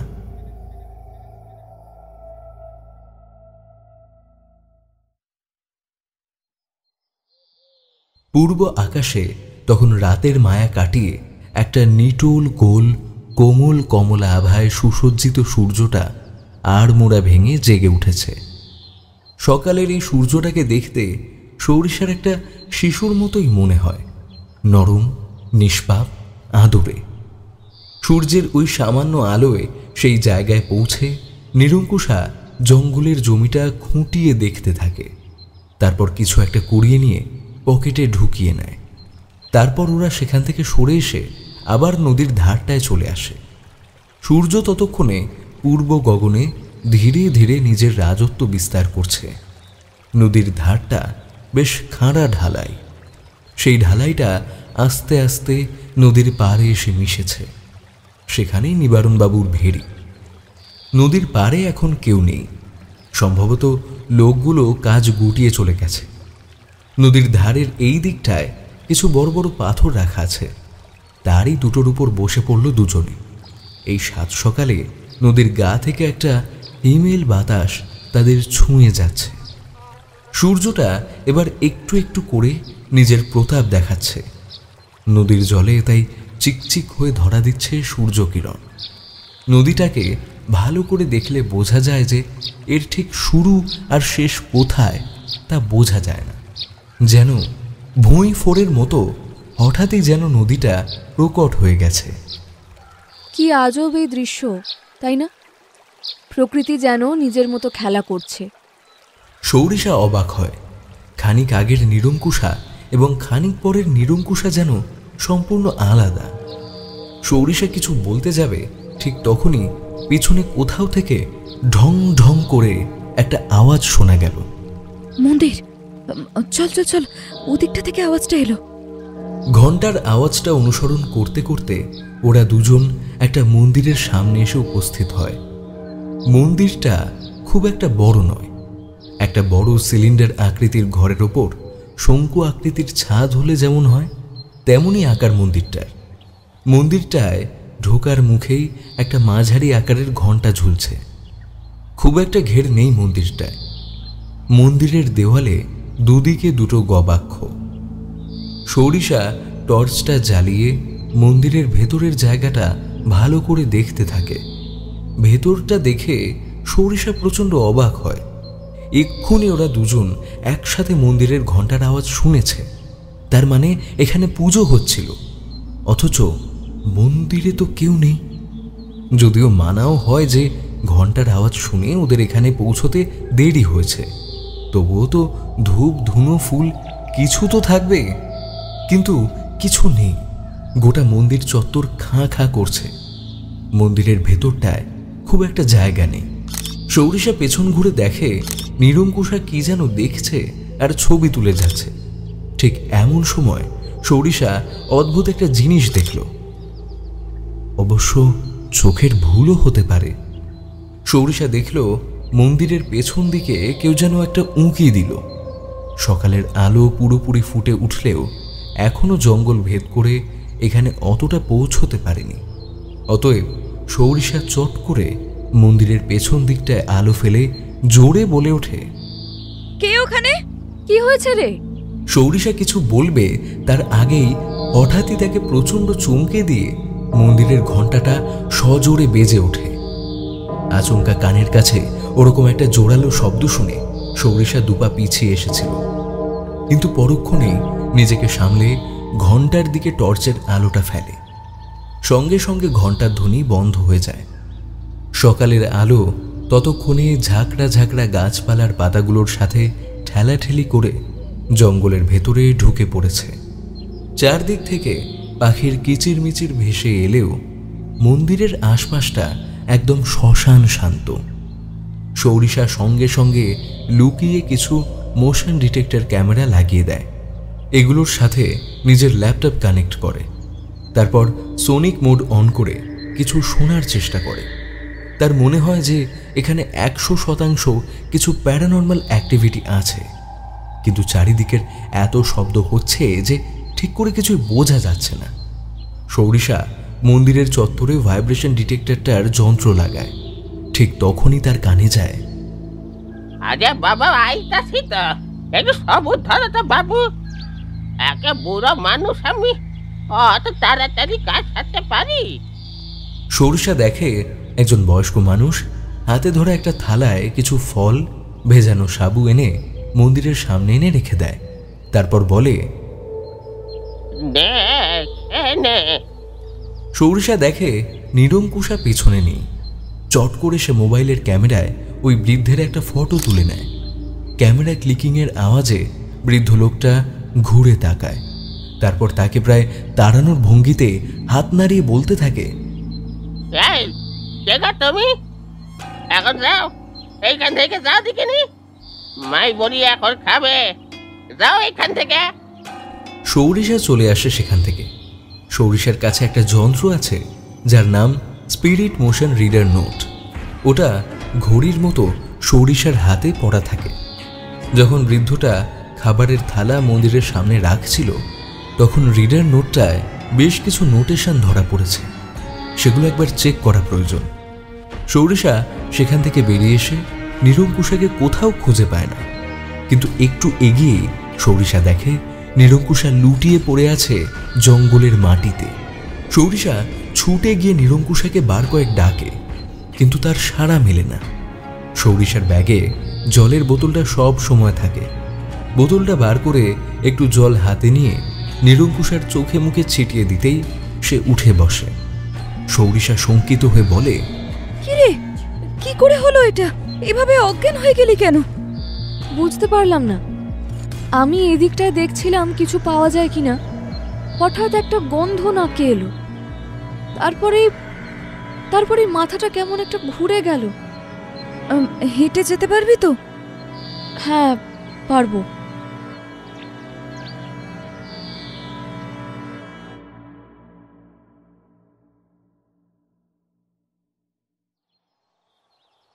ওরা নিবারণবাবুর বাড়ি ফিরতেই দেখে একজন লোক বারান্দায় বসে নিবারণবাবুর সাথে কি যেন কথা বলছে।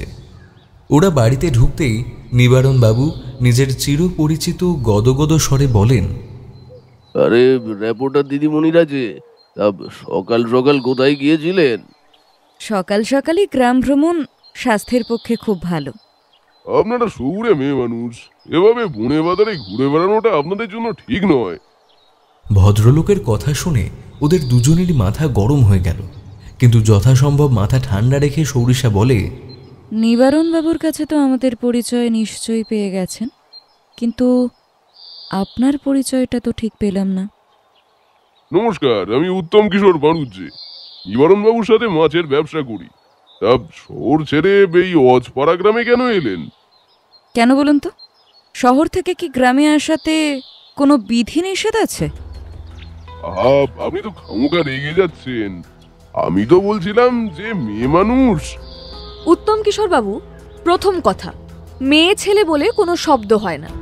আপনি যদি কোনো মেয়েকে এভাবে সম্বোধন করেন তাহলে তার মানে তাকে আপনি অপমান করছেন। আর দ্বিতীয়ত, কলমের কালি তো ছেলে মেয়ে বিচার করে না, তাই সাংবাদিকতার কোনো লিঙ্গ থাকে না। কথাটা বলেই ওরা দুজন ভেতরে চলে গেল। ঘরে গিয়ে ফ্রেশ হয়ে বসতেই মালবিকা ওদের ঘরে ঢোকেন। তো সকাল সকাল কোথায় চলে গেছিলা? আমি ডাকতে আইয়া দেখি তোমরা নাই। নিরঙ্কুশা চেঞ্জ করে এসেই শটান হয়ে বিছানায় শুয়ে পড়ল। সেটা দেখে মালবিকা বলে, ও মা, আর কি হয়েছে? বাইরে থেকে আইসা শুইয়া পড়ল যে? ও কিছু না, সকালে বেরিয়েছিলাম তো, এই এদিক ওদিক ঘোরাঘুরি করে ক্লান্ত হয়ে গেছে, তাই আর কি। মালবিকা দি, বলছি একটু চা হবে গো, আর পেটের ভেতর যেন ছুঁচো দৌড়চ্ছে। আপনাদের জল হাওয়াটা দারুণ, খিদেটা দারুণ পাচ্ছে। আচ্ছা, বাইরের ওই ভদ্রলোকটি, উনি কে বলুন তো? জানি না গো, উনার সাথে এই নূতন নূতন ব্যবসাতে যোগ দিছেন। কি করেন না জানি না, কিন্তু লোকটার অগাধ পয়সা। আমরা বুড়ো বুড়ি ছেলে পুলে তো নাই, অত টাকা পয়সার কি প্রয়োজন? নিজেরা দুইটা খাই, বাকিদের অন্য সংস্থান কইরে দিতে পারলেই অনেক। আমার বট শ্বশুরের সময় জমিদার ধরা কৃষ্ণের অধীনে সর্দার ছিলেন, সেইটাই তো এনাদের নামের পরে সর্দার পড়িছে গো। ও কাণ্ড দেখো, আমি এখানে গল্প করতেছি আর ওদিকে যা তোমাদের খিদে পাইছে। দাঁড়ো দাঁড়ো দাঁড়ো, আগে আগে তোমাদের কিছু খাইতে দি। দিনু, ও দিনু। হ্যাঁ যাই। মালবিকা বেরিয়ে যাওয়ার পর সৌরিশা নিরঙ্কুশার পাশে বসে খুব মোলায়েম স্বরে বলে, কিরে, শরীরটা খারাপ লাগছে? সেই গন্ধটা আবার পেয়েছি। মাথাটা কেমন ঝিমঝিম করে উঠল। গন্ধ? এখানে ঘরের ভেতরে? কিন্তু দরজা তো বন্ধ ছিল। না, ঘরের ভেতরে নয়, বাইরে। বাইরে? বাইরে তো ওই লোকটা বসেছিল। না, ওই লোকটা থেকে নয়। আরে আরে করিস কি, শুয়ে থাক। এখন একটু ঠিক আছি। জানিস, প্রচুর রহস্য আছে এখানে। কিন্তু এখানে নেটওয়ার্ক নেই, না হলে ঘরে বসেই মন্দিরে লাগানো ক্যামেরাগুলোর রিডিং নিতে পারতাম। হঠাৎ নিরঙ্কুশা উঠে হুডির পকেট থেকে একটা কালচে কমলা রঙের ফলসার আকারের কয়েকটা ফল বার করে দেখায়। সৌরিশা অবাক হয়ে বলে, এটা কি ফল? ম্যাজিক ফল। ম্যাজিক ফল মানে? নিরঙ্কুশা এবার যা বলে তার সারমর্ম হলো এই: মণিকুণ্ঠিতে এক ধরনের আশ্চর্য গুণসম্পন্ন জংলি ফল জন্মায়। জায়গাটা সাধারণ লোকালয় থেকে যেহেতু বিচ্ছিন্ন, তাই আপাত দৃষ্টিতে বলা যায় যে এই গ্রামটা সাধারণ দৃষ্টির আড়ালেই থাকে। তাই জংলি ফলটার কথা বিশেষ কেউ জানে না। কিন্তু বেশ কয়েক বছর আগে দুজন লোক এখানে আসে। দুজনেরই বয়স 45-এর কাছাকাছি। মুখে চোখে বলি রেখা পড়েছে। ওরা দুজন বাই রোড ভারত ভ্রমণ করতে বেরিয়েছিল। তখন একদিনের জন্য এখানে থেকেছিল। তারা একটা অদ্ভুত জিনিস লক্ষ্য করে। এখানকার লোকজনদের বয়স হওয়া সত্ত্বেও মুখের বা গায়ের চামড়ায় কোনো ভাঁজ নেই। এর কারণ জিজ্ঞেস করলে গ্রামবাসীরা কিছু বলতে পারে না। ওরা যেদিন ফিরে আসছিল সেদিন গ্রামের লোক ওদের কিছু ফল উপহার দেয়। ফলগুলো দেখতে অনেকটা জংলি বেরির মতো, স্বাদে টক মিষ্টি। ফলগুলো খাওয়ার কিছুদিন পর তারা লক্ষ্য করে তাদের গায়ে বা মুখে যে চামড়ার বলিরেখাগুলো ছিল সেগুলো ঠিক হয়ে গেছে। ডক্টরের কাছে গিয়ে চেক আপ করাতেই জানা যায় যে তাদের চামড়ার বয়স কোনো এক অজানা উপায়ে কমে গেছে। ওরা দুজন তখন বিগত কয়েকদিনের দৈনন্দিন কাজের হিসেব করে দেখে যে ওই জংলি বেরিগুলো খাওয়া ছাড়া আর ওরা নতুন কিছু করেনি। সন্দেহের নিরসন করার জন্য ওরা ওদের পরিচিত একজনকে বাকি বেরিগুলো খেতে দেয়। আশ্চর্যের কথা, কয়েকদিন পর তারও গায়ের চামড়া সজীব হয়ে ওঠে। ওই বেরিগুলো আসলে ন্যাচারাল বুটক্স। স্বাভাবিকভাবে এই কথাটা চাউর হতে বেশি সময় লাগেনি, কিন্তু এই বেরির উৎপাদন খুব বেশি হয় না, অথচ মার্কেটের চাহিদা সাংঘাতিক। অতএব ইল্লিগালি এই বেরির পাচার শুরু হয়। কিন্তু কোনো এক বিশেষ ভৌগোলিক অবস্থানের জন্য এই বেরিগুলো শুধু এই জঙ্গলেই জন্মায়। মণিকুণ্ঠের মানুষরা এটা প্রসাদ হিসেবে তাদের নকুল দেবতাকে দেয় এবং পুজোটা মাসে একবার হয়। ইদানিং পুজোর জন্য যখন গ্রামবাসীরা ওই বেরি নিতে জঙ্গলে যাচ্ছে, তখন সেখানে কিছু লোক তাদের মারধর করে তাড়িয়ে দিচ্ছে। গ্রামের মানুষ কি আর করে, তারা তখন নিজের মতো করে পুজো দেয়। কিন্তু হঠাৎ তাদের ঠাকুরের প্রসাদের ওপর ওই লোকগুলো কেন এমন থাবা বসায় তা তারা বুঝতে পারে না। লোকাল থানায় তারা তখন আর্জি জানায়। এদিকে বাজারের চাহিদার লোভের জন্য এই বেরি চুরি করা হচ্ছে। যদি সত্যি এই বেরির মধ্যে কোনো ভেষজ গুণ থাকে তাহলে একে সংরক্ষিত করা অত্যন্ত প্রয়োজন।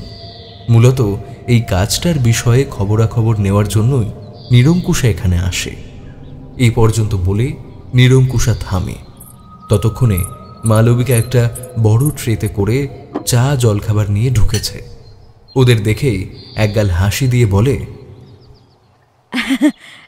এই নাও খেয়ে নাও।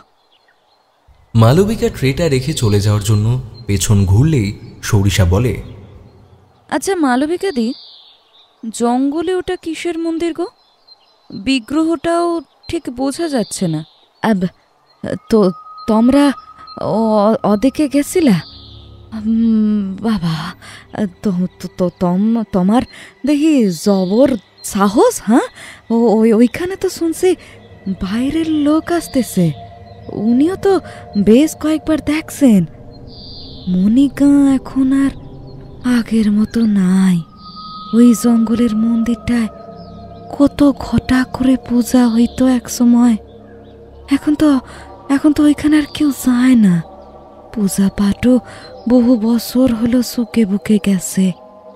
ওই বুড়ো পাগলরেই মাঝে মধ্যে দেখা যায় আর কি। শেষের কথাগুলো সরিষার আর কানে গেল না। সরিষার মুখটা পুরো চুন হয়ে যায়। তবে কি শুধুমাত্র বেরি পাচারের জন্যই ঘণ্টা ধ্বনির আওয়াজ হচ্ছিল? যে আকর্ষণের হাতছানিতে সে কোনো কিছুর চিন্তা না করেই এতটা দূরে ছুটে এসেছে, সেটা সম্পূর্ণ বৃথা? শেষ পর্যন্ত কি তার এতদিনের অভিজ্ঞতা এখানে সে ভুল প্রমাণিত হলো? নিজের মাথার চুল টেনে ছিঁড়ে ফেলতে ইচ্ছা করছে সরিষা। কিরে, হঠাৎ এত গম্ভীর হয়ে গেলি যে? নিরঙ্কুশার ডাকে সংবিত ফেরে সরিষার। মালবিকা ততক্ষণে চলে গেছে। সরিষা দেখে নিরঙ্কুশাও তৈরি হয়ে নিয়েছে। সরিষা ভুঁড়ো কুচকিয়ে নিরঙ্কুশার দিকে তাকাতেই সে বলে, একটু বেরোচ্ছি, যদি রাতে না ফিরি তবে চিন্তা করিস না, এই লোকগুলোকে আটকানো খুব প্রয়োজন। সরিষার মনটা আরো খারাপ হয়ে যায়। নিরঙ্কুশা খানিক পরেই বেরিয়ে যায়। সরিষা চুপচাপ জানালার পাশে দাঁড়িয়ে থাকে। জানলা দিয়ে বাইরের ঝলমল সকালটা দেখতে বেশ লাগছে। জায়গাটা গ্রাম হলেও এখনো এখানে অনেকটা জায়গায় জঙ্গলে ঘেরা। এই যেমন সর্দার কর্তা নিবারণবাবুর বাড়ির পেছনেই একটা জংলা জায়গা আছে, তবে সেটা অবশ্য মূলত বাঁশঝাড়েরই জঙ্গল। সরিষা বাইরে তাকিয়ে থাকতে থাকতেই হঠাৎ দেখতে পায় শাড়ি পরা একটা মেয়ে এক পলক উঁকি দিয়েই আবার যেন বাঁশের জঙ্গলে কোথাও লুকিয়ে পড়ে। সরিষা অস্থির হয়ে ওঠে। সকালে বেরোনোর সময় দেখেছিল যে এই পেছন দিকে যাওয়ার একটা দরজা আছে। সরিষা সেদিকেই যায়।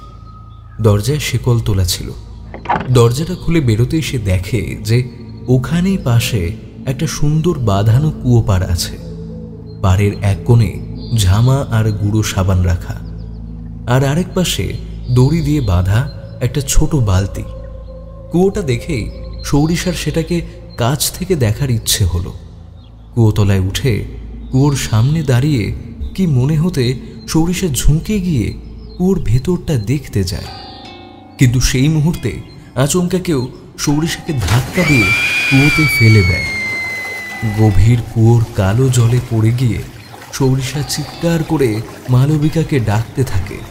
হাত পা ঝাপটে ক্রমাগত জলের উপর নিজেকে ভাসিয়ে রাখার চেষ্টা করতে থাকে সে, কিন্তু কেউ যেন সৌরিশার পা দুটো ধরে প্রবলভাবে নিচের দিকে টানতে থাকে। জল থেকে তোলা জ্যান্ত মাছের মতো ছটফট করতে থাকে সে, কিছুতেই শ্বাস নিতে পারছে না। কুয়োর চারিদিকে হাত পা ঝাপটে সৌরিশা সেখান থেকে বেরোনোর পথ খুঁজতে থাকে, কিন্তু হায়, তার সব চেষ্টাই বৃথা। অসহায় সৌরিশা গলা ফাটিয়ে চিৎকার করে বলে, কি হয়েছে, কি হয়েছে দিদিমণি? আর আপনি এইখানে কি কইরা আইলেন? মালবিকার ডাকে সম্বিত ফেরে সৌরিশার। সম্বিত ফিরতেই সে দেখে যে সে তো কুয়োর পাড়েই দাঁড়িয়ে আছে। কুয়োতে তো পড়ে যায়নি। তবে কি ওটা কোনো কল্পনা ছিল, না দুঃস্বপ্ন, নাকি কেউ কিছু বোঝাতে চাইছে? সৌরিশার মাথার ভেতরটা খালি হয়ে যায়। খানিকক্ষণ আগের ঘটনার কথা মনে পড়তেই সাপের চেরা জিভের মতো একটা শীতল ভয় সৌরিশার চোখের সামনে লক লক করতে থাকে। সৌরিশাকে ফ্যাল ফ্যাল করে তাকিয়ে থাকতে দেখে মালবিকা তার কাঁধ ঝাঁকিয়ে জিজ্ঞেস করে, ও দিদিমণি, দিদিমণি কি হইল তোমার? এমন তোর তাকায় আছো কেন? মালবিকার ঝাঁকুনিতে ঘোর কাটে সৌরিশার। নিজেকে সামলে নিয়ে সে বাঁশঝাড়ের জঙ্গলটার দিকে আঙুল দেখিয়ে বলে, ওদিকে ওদিকে কাউকে দেখেছিলাম, এক ঝলক। বাচ্চা একটা মেয়ে, এই তোমাদের মতোই শাড়ি পরা, ওইখানে দাঁড়িয়ে আমাকে হাতছানি দিয়ে ডাকলো। তাই তো আমি ওদিকের শিকল তোলা দরজাটা খুলে এখানে এলাম। কে বলতেছ দিদিমণি? আমি তো ওই দরজায় তালা দিয়া রাখি, এই দিকটায় সচরাচর আমরা আসি না গো। সৌরিশা এবার রেগে যায়। কি বলছেন মালবিকা দি? এই তো এইদিকে এইটো বাসন কোসন রাখা আছে ধোয়ার জন্য, আর আর এইদিকে দড়ি বাঁধা বালতি রাখা আছে জল তোলার জন্য। বাসন বালতি কোনায় দেখলা তুমি? সৌরিশা এবার চমকে উঠে দেখে সত্যিই তো সেখানে কিছু নেই। কোথায় বা ঝকঝকে পরিষ্কার কুয়োতলা? এ তো নোংরা, বহু বছর পা রাখা হয়নি এমন একটা জায়গা। আর সত্যিই তো কোথায় সেই এঁটো বাসনের টাল, কোথায় বা দড়ি বাঁধা বালতি? সবটাই কেমন একটা ধোঁয়াশা ধোঁয়াশা ঠেকছে। টলতে টলতে কুয়োতলা থেকে নেমে আসতেই সৌরিশার কানে এলো কারুর খিলখিল করে হাসার আওয়াজ। চকিতে পেছন ফিরে তাকাতেই আবার সেই শাড়ি পরা বাচ্চা মেয়েটাকে দেখতে পায় সে। সেই একইভাবে হাতছানি দিয়ে ডাকছে তাকে। ওই দেখুন না, ওই যে মেয়েটা। সৌরিশা চোখ মুখ বিস্ফারিত করে চিৎকার করে বলে ওঠে। এবার মালবিকাও দেখতে পায় মেয়েটিকে। বাচ্চা মেয়েটি তখনও ওই একইভাবে হাতছানি দিয়ে ডেকে যাচ্ছে।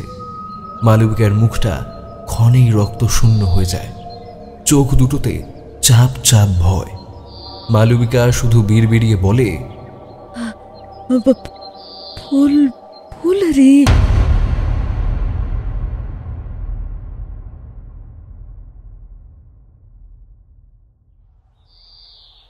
ইতিমধ্যে সৌরিশা জঙ্গলের ভেতরে মন্দিরটার আশেপাশে লাগানো ক্যামেরা এবং ভাইব্রেশন রিডিং টুলসগুলো তুলে নিয়ে এসেছে, এবং তাতে আশ্চর্যজনক কিছু রিডিং ধরা পড়েছে, যার কিছুটা নিরঙ্কুশার কাজের হলেও বেশিরভাগটাই সৌরিশার কাজের।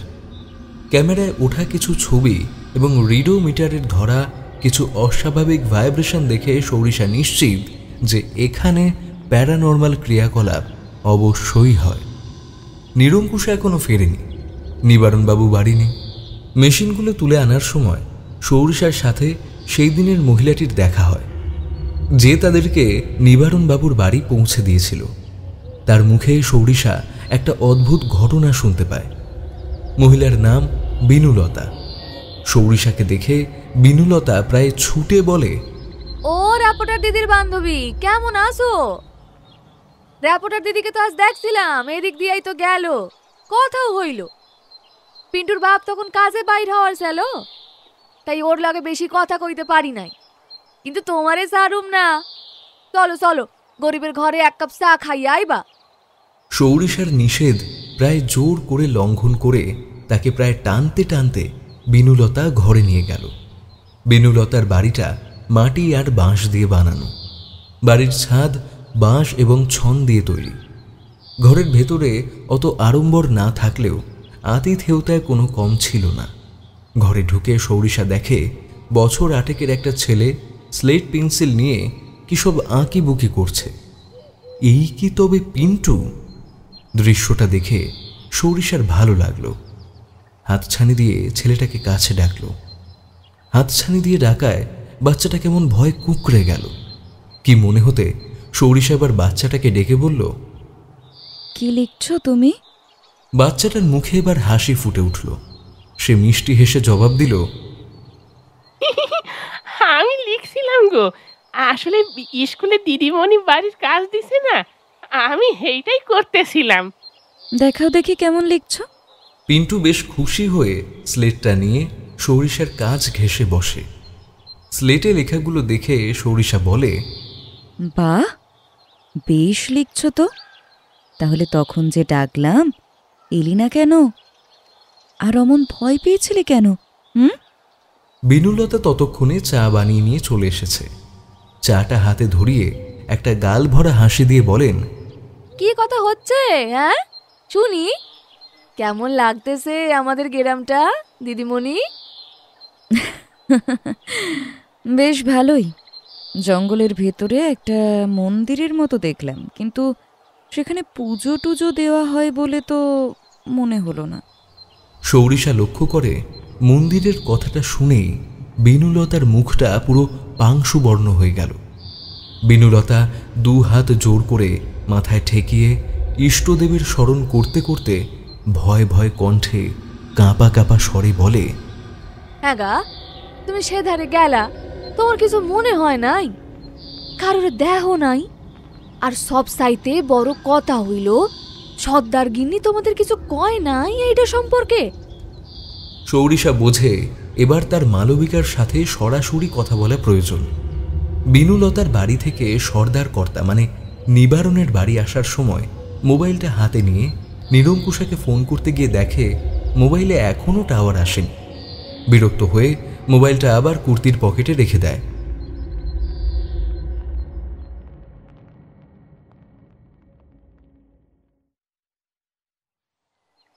মালবিকা আর সৌরিশা এখন একটা ঘরে বসে আছে। মালবিকার মুখটা থমথমে। সৌরিশা 2 হাত বুকের কাছে ভাঁজ করে একটু শক্ত গলায় বলে, সত্যিটা কি মালবিকা দি? নিরঙ্কুশা কিন্তু জঙ্গলে অজ্ঞান হয়ে পড়েছিল। তারপর এখানেও আমি দেখেছি অনেক কিছু। আর মন্দিরের ঘণ্টার আওয়াজ এবং আমার মেশিনগুলো ধরা পড়া, সব রিডিং একটাই দিকে শুধু নির্দেশ করছে। কি লুকোচ্ছেন বলুন তো? তাছাড়া আপনারা এই মণিকুণ্ঠের বাসিন্দা। এখানে কি হয় কি হয় না সবটাই নিশ্চয়ই আপনার জানা। নকুল দেবতা কে? জঙ্গলের ভেতরে ওই মন্দিরটায় কেন ওই বৃদ্ধ লোকটা খাবার রেখে যায়? তবে কি ওখানে কোনো চোরা কারবারি হচ্ছে? সব কিছুর মূলে নিবারণবাবু নয় তো? তোমরা আর যাই বলো, কিন্তু ওনাকে খারাপ বইল না গো, খারাপ বইল না। উনি বড্ড বড্ড ভালো মানুষ। হ্যাঁ, ওনার ভালো মানসির সুযোগ নেছে অনেকে অনেকে। তোমারে আমি সবটা বলতেছি, সবটা। মালবিকা আঁচলের খুঁড় দিয়ে চোখ মুছে জানালার সামনে এসে দাঁড়ায়। জানলা দিয়ে দেখা যাচ্ছে ওই অপরিষ্কার নোংরা কুয়োতলা। উদাসভাবে কিছু একটা ভাবতে ভাবতে মালবিকার পিঠটা থরথরিয়ে আবার কেঁপে ওঠে। সৌরিশা বুঝতে পারে যে মালবিকা কাঁদছে। আঁচলের খুঁটে আবারও চোখের জলটা মুছল সে। তারপর গলাটা ঝেড়ে বলতে শুরু করলো, আমাগর এই যে বাড়িটা দেখতেছো, এইটা কিন্তু বহু পুরনো। আমার শ্বশুরের ঠাকুরদার আমলে। তখন দেশে জমিদারি উইঠা গেছে। আমার শ্বশুরের ঠাকুরদা ছিলেন জমিদার চন্দরসুর সেনের কর্মচারী। ওই খাজনা টাজনা তোলা করতেন। জমিদার মশাই ভালো মানুষ আছিলেন। শেষে যখন জমিদারি উঠা গেল, তখন জমিদার বাবু তাইনেরে এই মণিকুণ্ঠির জায়গাটা লিখা দিয়া কইলেন যে গোষ্ঠী কুটুম্বারা লইয়া এইখানে আইয়া পড়তে। গ্রামে ঢোকার মুখে যাহারে দেখলা ওরা আমারই গোষ্ঠী কুটুম্ব। এইখানে আইয়া তো সবাই খুশি। এত সুন্দর নদী, এত সুন্দর জঙ্গল, ওই প্যাসনের দিকে বেশ খানিকটা ধানি জমিও আছে।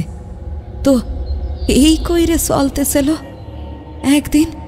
একদিন আমার শ্বশুর জঙ্গলে কি কাজে গিয়া এক ধরনের ফল খুঁজা পায়। তখন আমার শ্বশুরের সবে বিয়া হইছে। আমার শাশুড়ি ভীষণ ঠাকুর ভক্ত মানুষ ছিলেন। ফল খেন দেখে শাশুড়িমা কন যে এইটা তো দেখতে একদম নকুল দানার মতো, নিশ্চয়ই ওইখানে কোনো ঠাকুরের বাস আছে। তিনি শ্বশুর মশাইরে দিয়া ওইখানে একটা মন্দির বানাইলেন। মন্দিরের বিগ্রহের নাম হইল নকুল ঠাকুর।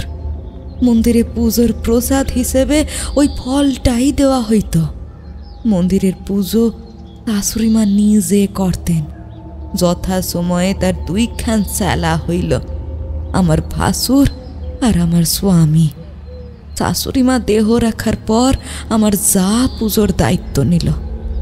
তখন এই মণিকুণ্ঠিতে সাচ্ছল্য উতলে পড়তেছিল। ভাসুরের ঘর আলো কইরে আইল ফুলেরি। আহা, কি যে মায়া চালো মেয়েটার মুখটায়। আমার ফাঁকা মায়ের হৃদয়টা ভরায় রাখছিল। কিন্তু সবার কপালে কি আর সুখ জায়গা। শনির কাল হইয়ে গায়ে আইল উৎপল কিশোর বাড়ুচ্ছে। খুব পয়সাওয়ালা লোক, খুব। প্রায় আমার এই বাড়িতে তার ছেলে উত্তমকে সঙ্গে লয়ে আসতো। ও আসলেই খালি পুলিরির খোঁজ করত। আর পুলিরি তখন আমার ঘরে আমার কাছে লুকায় থাকতো। উৎপল কিশোর রে কি মন্তর পড়াইলো আমার ভাসুর রে কে জানে। দেখতে দেখতে আমার ভাসুর কেমন পরিবর্তন হইয়া গেল। হঠাৎ কইরেই আমার ভাসুর নকুল দেবতার পুজো বন্ধ করতে উইঠা পইরা লাগলো। আমার যা যে কত কান্নাকাটি করল, ভাসুর তা কানে নেলই না। আমার যারে পূজায় একজন সাহায্য করত, তার নাম মানিক বুড়ো। লোকে তারে বুড়ো ঠাকুর কইয়া ডাকত। যা পুজো দিতে যেতে পারছে দেখে বুড়ো ঠাকুর পুজো দিতে গেছিল।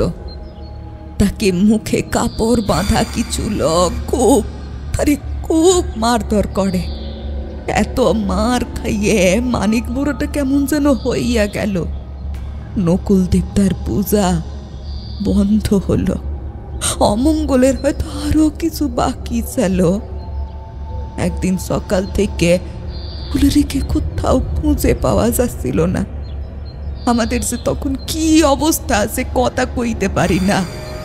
গোটা মণিকুণ্ঠির সকলে খুঁজলো, সকলে কোথাও নেই, কোথাও না। ঠিক তার 2 দিন পর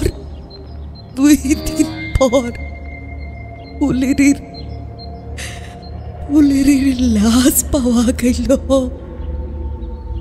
মেয়েটার এই দুরবস্থা দেখে আমার যা পাথর হইয়া গেল।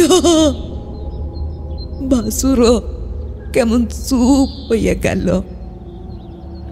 আর আমি চোখের জল চাইপে বুকটারে শক্ত কইরে সংসার সামলাইতে ব্যস্ত হইলাম।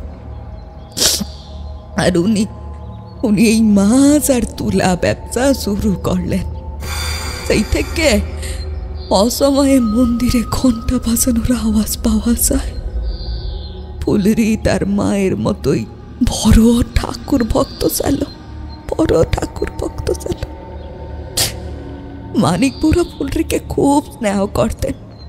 ও তো ফুলরিকে মাই বুড়ি বইলেই ডাকত। ফুলরির মারা যাবার পর মানিক বুড়োর মাথাটা একেবারে বিগড়ায় গেল। মন্দিরের পূজা বন্ধ হওয়ার পর ওই দিকে আর কেউই যাইতো না। তবে কেউ কেউ দেখছে মানিক বুড়ো খাবারের থালা লইয়ে মন্দিরের সামনে কাকে যেন খাইতে দেয়, কিন্তু ওই দিকে কারোরে আসতে কেউ দেখে নাই। তবে মন্দিরের ঘন্টা বাজানোর শব্দ শুনে গাঁয়ের কয়েকজন সাহসী লোক পুরো জঙ্গলের দিকে গেছিল, কিন্তু তারাও ভয় পাইলে সইলে আইছে। তারপর ওইদিকে কেউ যায় নাই। কিন্তু ইদানিং উনি কইতেছিলেন যে কারা যেন জঙ্গলে ঘোরাঘুরি করতেছে।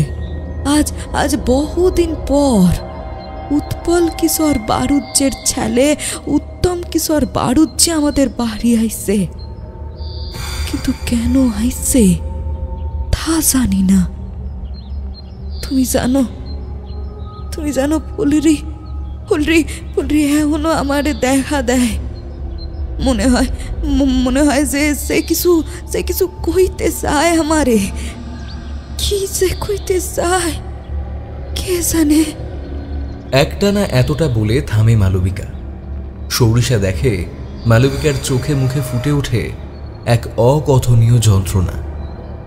মুঠো করে চেপে ধরা আঁচলটা দিয়ে যথাসম্ভব চেষ্টা করছে ডুকরে ওঠা কান্নাটাকে সামাল দেওয়ার, কিন্তু নোনা জলের ধারা যেন আজ কোনো বাধা মানবে না। অবাধ্য নদীর মতো চোখের দুকুল ভাসিয়ে উপচে পড়ে সে। সৌরিশা গিয়ে জড়িয়ে ধরে মালবিকাকে। একটা আশ্রয় পেয়ে মালবিকা নিজের আবেগগুলোকে আটকে রাখার ব্যর্থ চেষ্টা করে না।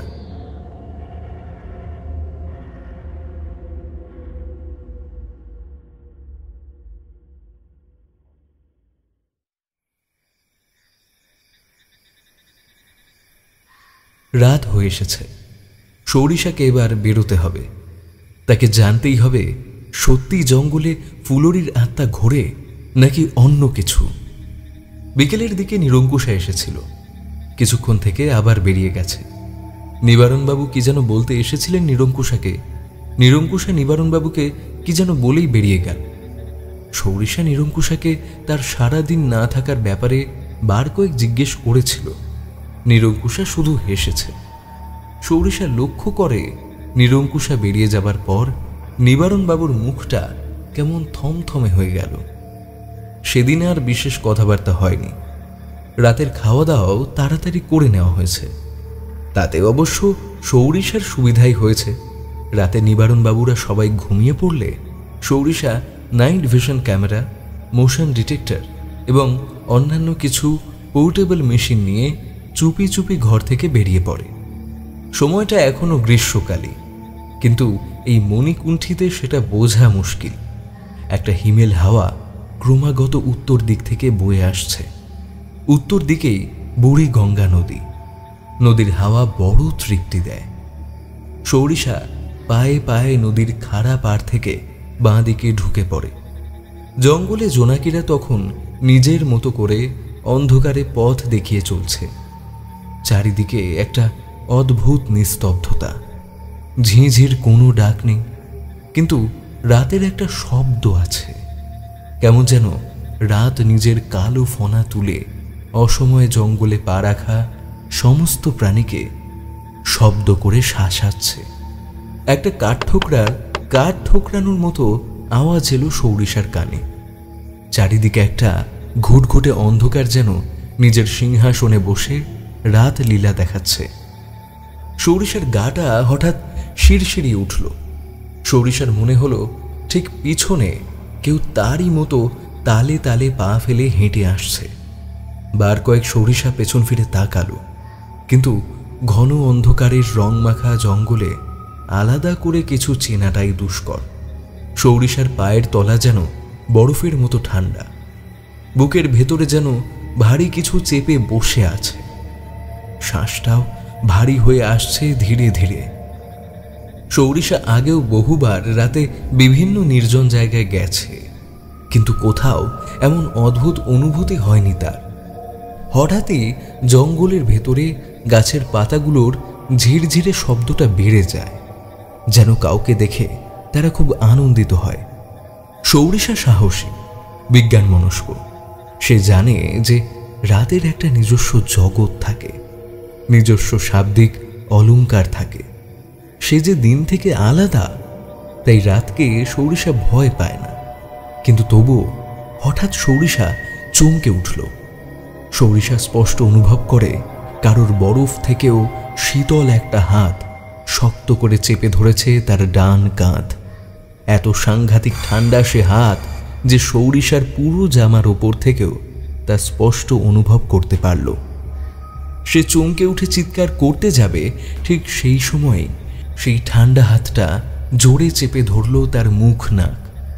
হাত পা ঝাঁকিয়ে সর্বশক্তি দিয়ে নিজেকে ছাড়ানোর প্রচণ্ড চেষ্টা করতে লাগলো সৌরিশা, কিন্তু না, পারল না।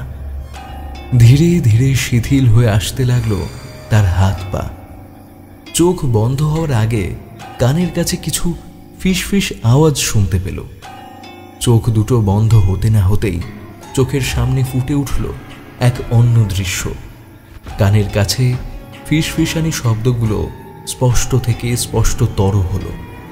সৌরিশা দেখছে একটি বছর 14-15 মেয়ে, বেশ সুন্দর, উঁচু করে পরা শাড়ি এবং পায়ে নুপুর। মেয়েটি এক মনে নকুল দেবতার মন্দিরটায় পুজো দিচ্ছে। ঠিক এই সময় কেউ পেছন থেকে ডেকে বলল, ফুলরি, এই ফুলরি, ফুলরি, আরে কোথায় রে? ডাকটা ফুলুরির কানে গেলেও সে পাত্তা দেয় না। সে পুজো করতে থাকে। ঠিক তখনই বছর 17-18 একটা ছেলে সেখানে এসে উপস্থিত হয়। কিরে, তোকে কখন থেকে না ডাকছি, উত্তর দিচ্ছিস না কেন? প্রয়োজন মনে করিনি, তাই উত্তর দিইনি। বাড়াবাড়ি করিস না ফুলরি, আমার সাথে তোর কিন্তু বিয়ে ঠিক হয়ে আছে। তোমার সাথে বিয়ে করতে আমার বয়েই গেছে উত্তমদা। তুমি আর তোমার উৎপল কিশোর বারুদ যে কি লোভে আমার ভোলা ভালা বাবাকে সঙ্গে করেছো, তা আমি কি জানি না ভেবেছো? শোনো, আমি স্পষ্ট বলে রাখছি, আজকের পর থেকে যদি আমি তোমাকে বা তোমার বাবাকে আমাদের বাড়ি এই গ্রামের আশেপাশেও দেখতে পাই, তাহলে কিন্তু আমি গ্রামের সকলকে বলে দেব যে তোমরা কোন অসৎ উদ্দেশ্যে নকুল ঠাকুরের প্রসাদগুলো বাইরের লোকদের দিয়ে পাড়িয়ে বস্তাবন্দি করে নিয়ে গ্রামের বাইরে যাচ্ছ। তাই তোমাদের এই কুকর্মে যেন বাধা না পড়ে, সেই কারণে জোর করে পুজো বন্ধ করিয়েছ। তোমাদের হয়তো অনেক টাকা থাকতে পারে, কিন্তু মনে রেখো, টাকা দিয়ে সবকিছু হয় না। আগে তোমাকে ভয় পেতাম, কিন্তু এখন পাই না। তোমাকে দেখলে এখন শুধু ঘেন্না জাগে আমার মনে, শুধু ঘেন্না। চিৎকার করে কথাগুলো বলে ফুলুরি যেই মাত্র পেছন ঘুরে সেখান থেকে চলে যেতে উদ্যত হয়, ঠিক তখনই সে কোকিয়ে ওঠে। উত্তম কিশোর ফুলুরির বাঁ হাতটা জোরে মুচড়িয়ে পিঠের দিকে করে কেটে কেটে উত্তর দেয়, এত সহজে তোকে কি করে ছাড়ি বলতো? তুই তো প্রয়োজনের থেকে অনেক বেশি জেনে গেছিস। তোকে তো আর ছাড়বো না আমি। ছেড়ে দাও আমায় উত্তমদা, আমি কাকাকে বলে তোমায় গ্রাম ছাড়া করাবো। কাকা যদি জানতে পারে তুমি আমার সাথে অশালীন ব্যবহার করেছো, তাহলে তোমাকে জ্যান্ত পুঁতে দেবে। ছেড়ে দাও আমাকে, ছেড়ে দাও বলছি, ছেড়ে দাও। উত্তমের চোখ মুখে তখন অপমানের আগুন ঝরে পড়ছে। তার যাকে নিয়ে খেলার কথা সে নাকি ঘাড় রগড়াচ্ছে। উত্তম ক্রূর হাসি হেসে বলে, বলবি তো তখন, যখন এখান থেকে আমার হাতের মুঠো থেকে বেরোতে পারবি তুই। সেটা তো আর হচ্ছে না। নিজেকে উত্তমের কবল থেকে ছাড়ানোর চেষ্টায় পুজোর থালা সে কখন মাটিতে গড়াগড়ি খাচ্ছে। ফুলুরি চিৎকার করতে যেতেই উত্তম তার পাথুরে শক্ত পুরুষালী হাতের তালু দিয়ে চেপে ধরে ফুলুরির কোমল মুখখানি। কিন্তু মুখ চাপতে গিয়ে উত্তমের বড় তালুর মধ্যে ফুলরির নাকটাও চেপে যায়। ফুলরির এক হাত পেছন মোড়া করা, তাই আরেক হাতে সে উত্তমের পাশবিক হস্তবন্ধন থেকে নিজেকে মুক্ত করতে যায়, কিন্তু উত্তমের শক্তির কাছে ফুলরি পেরে ওঠে না। মুখ থেকে এক নাগারে গোঁ গোঁ শব্দ করতে থাকে ফুলরি। শ্বাস নেওয়ার বৃথা চেষ্টায় তার মুখ চোখ নীল হয়ে ওঠে। চোখ দুটো ঠেলে বেরিয়ে আসে অক্ষি কোটর থেকে। কিছুক্ষণ নিজের সমস্ত শক্তি দিয়ে উত্তমের নাকপাশ থেকে নিজেকে ছাড়ানোর চেষ্টা করতে করতে ধীরে ধীরে নেতিয়ে পড়ে ফুলরি। হঠাৎ ফুলরিকে এভাবে নেতিয়ে পড়তে দেখে উত্তম ঘাবড়ে যায়। ঠিক সেই সময় সেখানে উৎপল কিশোর উপস্থিত হয়। ছেলের অপকীর্তি দেখে তিনি রাগে ফেটে পড়েন। এটা তুই কি করেছিস উত্তম? কি করেছিস এটা? তো আমি আর কি করতাম বাবা, ও যে সব জেনে গিয়েছিল, সবাইকে সবকিছু বলে দিত।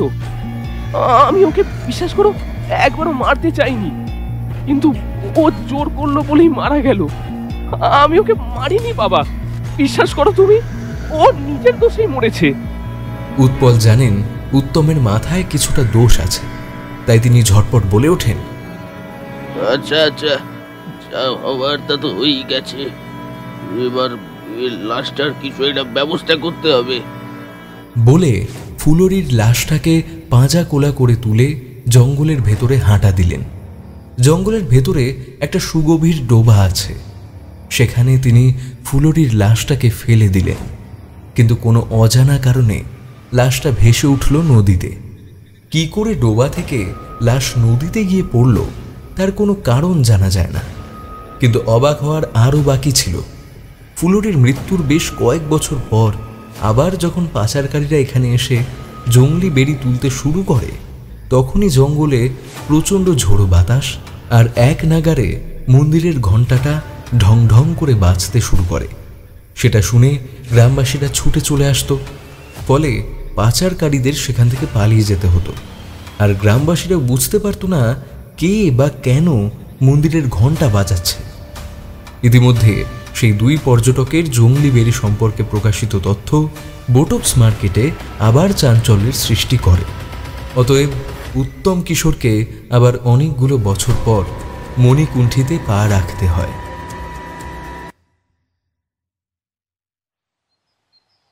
সৌরিশা, এ সৌরিশা, শুনতে পাচ্ছিস?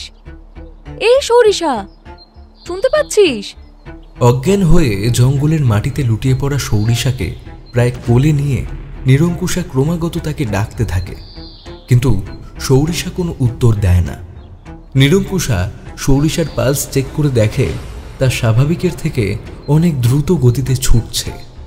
বারবার ডাকার পরেও যখন সৌরিশা কোনো সাড়া দেয় না, তখন নিরঙ্কুশা পাশে দাঁড়ানো লোকটিকে বলে, মিস্টার দাস, কুইক, একটু জল চাই এক্ষুনি। জলের ছিটে সৌরিশার চোখে মুখে পড়তেই সৌরিশা খুব ধীরে ধীরে চোখ মেলে তাকালো। চোখ খুলে নিরঙ্কুশাকে দেখে একটা ম্লান হেসে কোনো ক্রমে শুধু বলল, ফুলরি। তারপর আবার চোখ বন্ধ করে নিল।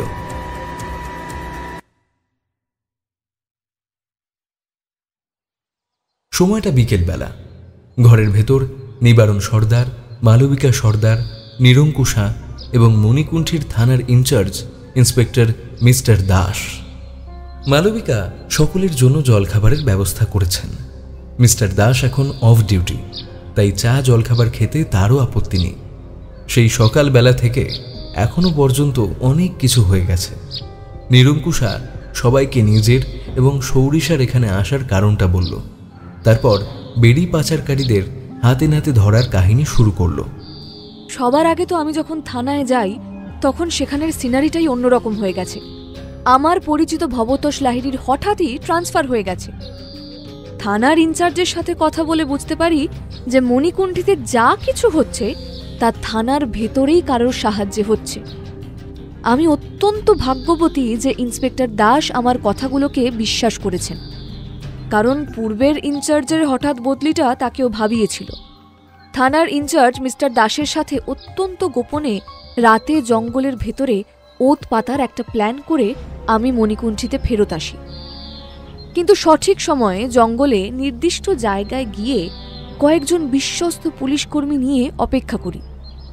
অবশ্য যাওয়ার আগে নিবারণদাকে কিছুটা আঁচ দিয়ে গিয়েছিলাম। সেখানে অপেক্ষা করতে করতে রাত নামে। রাত কিছুটা গভীর হওয়ার কিছুক্ষণ পরেই বাইরের কিছু লোককে রাতের অন্ধকারে এক ধরনের উজ্জ্বল পোশাক পরে জঙ্গলে সন্দেহজনকভাবে ঘুরতে দেখা যায়। আর এক মুহূর্ত দেরি না করে পুলিশ তাদের ধরে ফেলে। জানা যায় যে তারা রেডিয়াম লাগানো আপাদমস্তক ঢাকা পোশাক পরে থাকত, যাতে রেডিয়ামের আলোতে জঙ্গলে কিছু খোঁজা যায়। পুলিশ তাদের পাকড়াও করে চাপ দিতেই তারা হরহরিয়ে বলে যে জঙ্গলে তারা জংলি বেরির খোঁজে আসে, কারণ এই বেরির বোটক্স মার্কেটে অসম্ভব চাহিদা। আর এই সব কুকীর্তির পেছনে দায়ী হলেন উত্তম কিশোর বাড়ুজ্জে। তাই আমি কই, এই পোলা তার বাপের লগে আইতো আগে, হঠাৎ আসা বন্ধ কইরা দেয়, তারপর এতদিন বাদে কেমনে আইলো?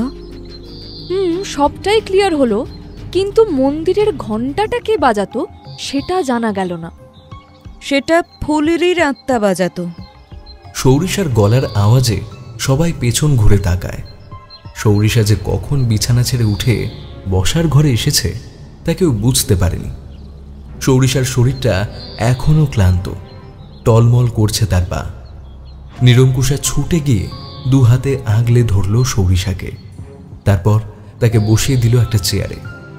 সৌরিশা ইন্সপেক্টর দাসকে বলে, ইন্সপেক্টর দাস, উত্তম কিশোরের বিপক্ষে শুধু বেরি পাচারের কেস নয়, আরও একটা কেস আছে।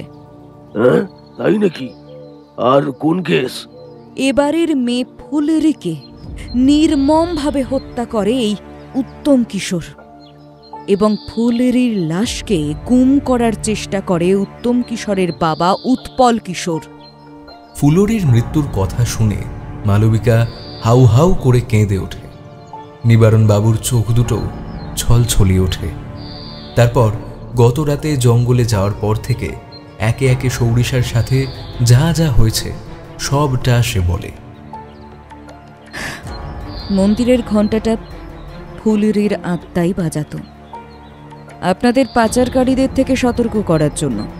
আর মালবিকাদি, আপনি বলছিলেন না যে আপনি ফুলরিকে দেখতে পান, যেন ও কিছু বলার চেষ্টা করছে?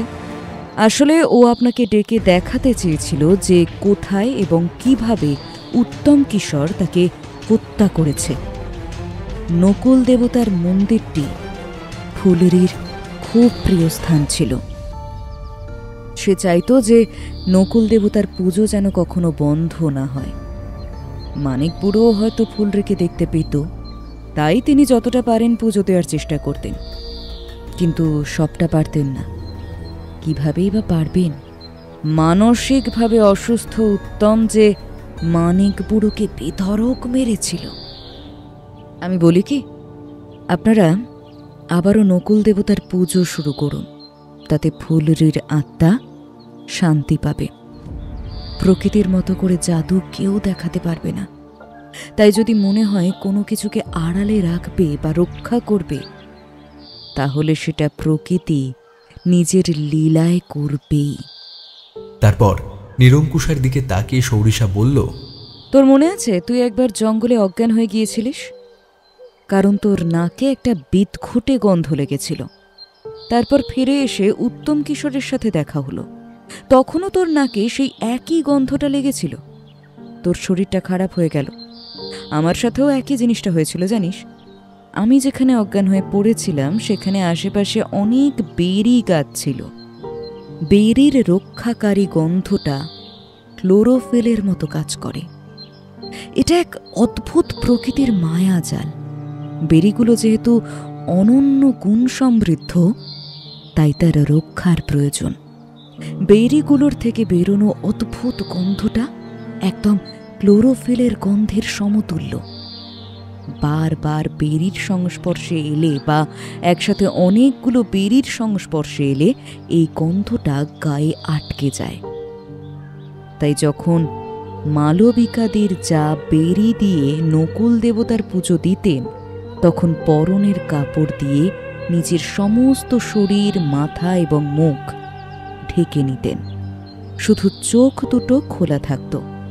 মনে করে দেখ, পুলিশ যাদের পাকড়াও করেছিল তারাও কিন্তু আপাদমস্তক ঢাকা পোশাক পরত, যার চোখের জায়গাটা শুধু খোলা থাকত। সৌরিশার কথা শেষ হলেও ঘরের ভেতরে কোনো শব্দ ছিল না। শুধু অবিশ্বাসের গলায় মালবিকা বলেন, কিন্তু কিন্তু তুমি তুমি কি কইরা জানলে যে এইভাবে আমার যা নকুল দেবতার পূজা দেত?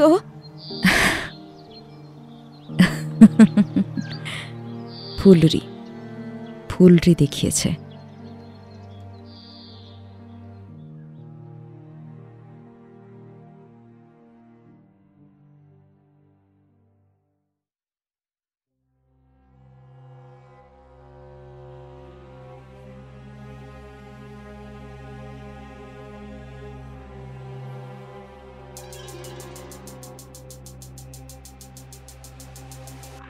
শেষ হলো স্কেরি টেলসের আজকের গল্প মাই বুড়ির থান। রচনা তনিমা সাহা। গল্প পাঠে অভিক। বিভিন্ন ভূমিকায় সঞ্চয়িতা, পূর্ণিশা এবং আমি শ্রীরূপ। আজকের গল্পের সাউন্ড ডিজাইন 62 FPS স্টুডিও।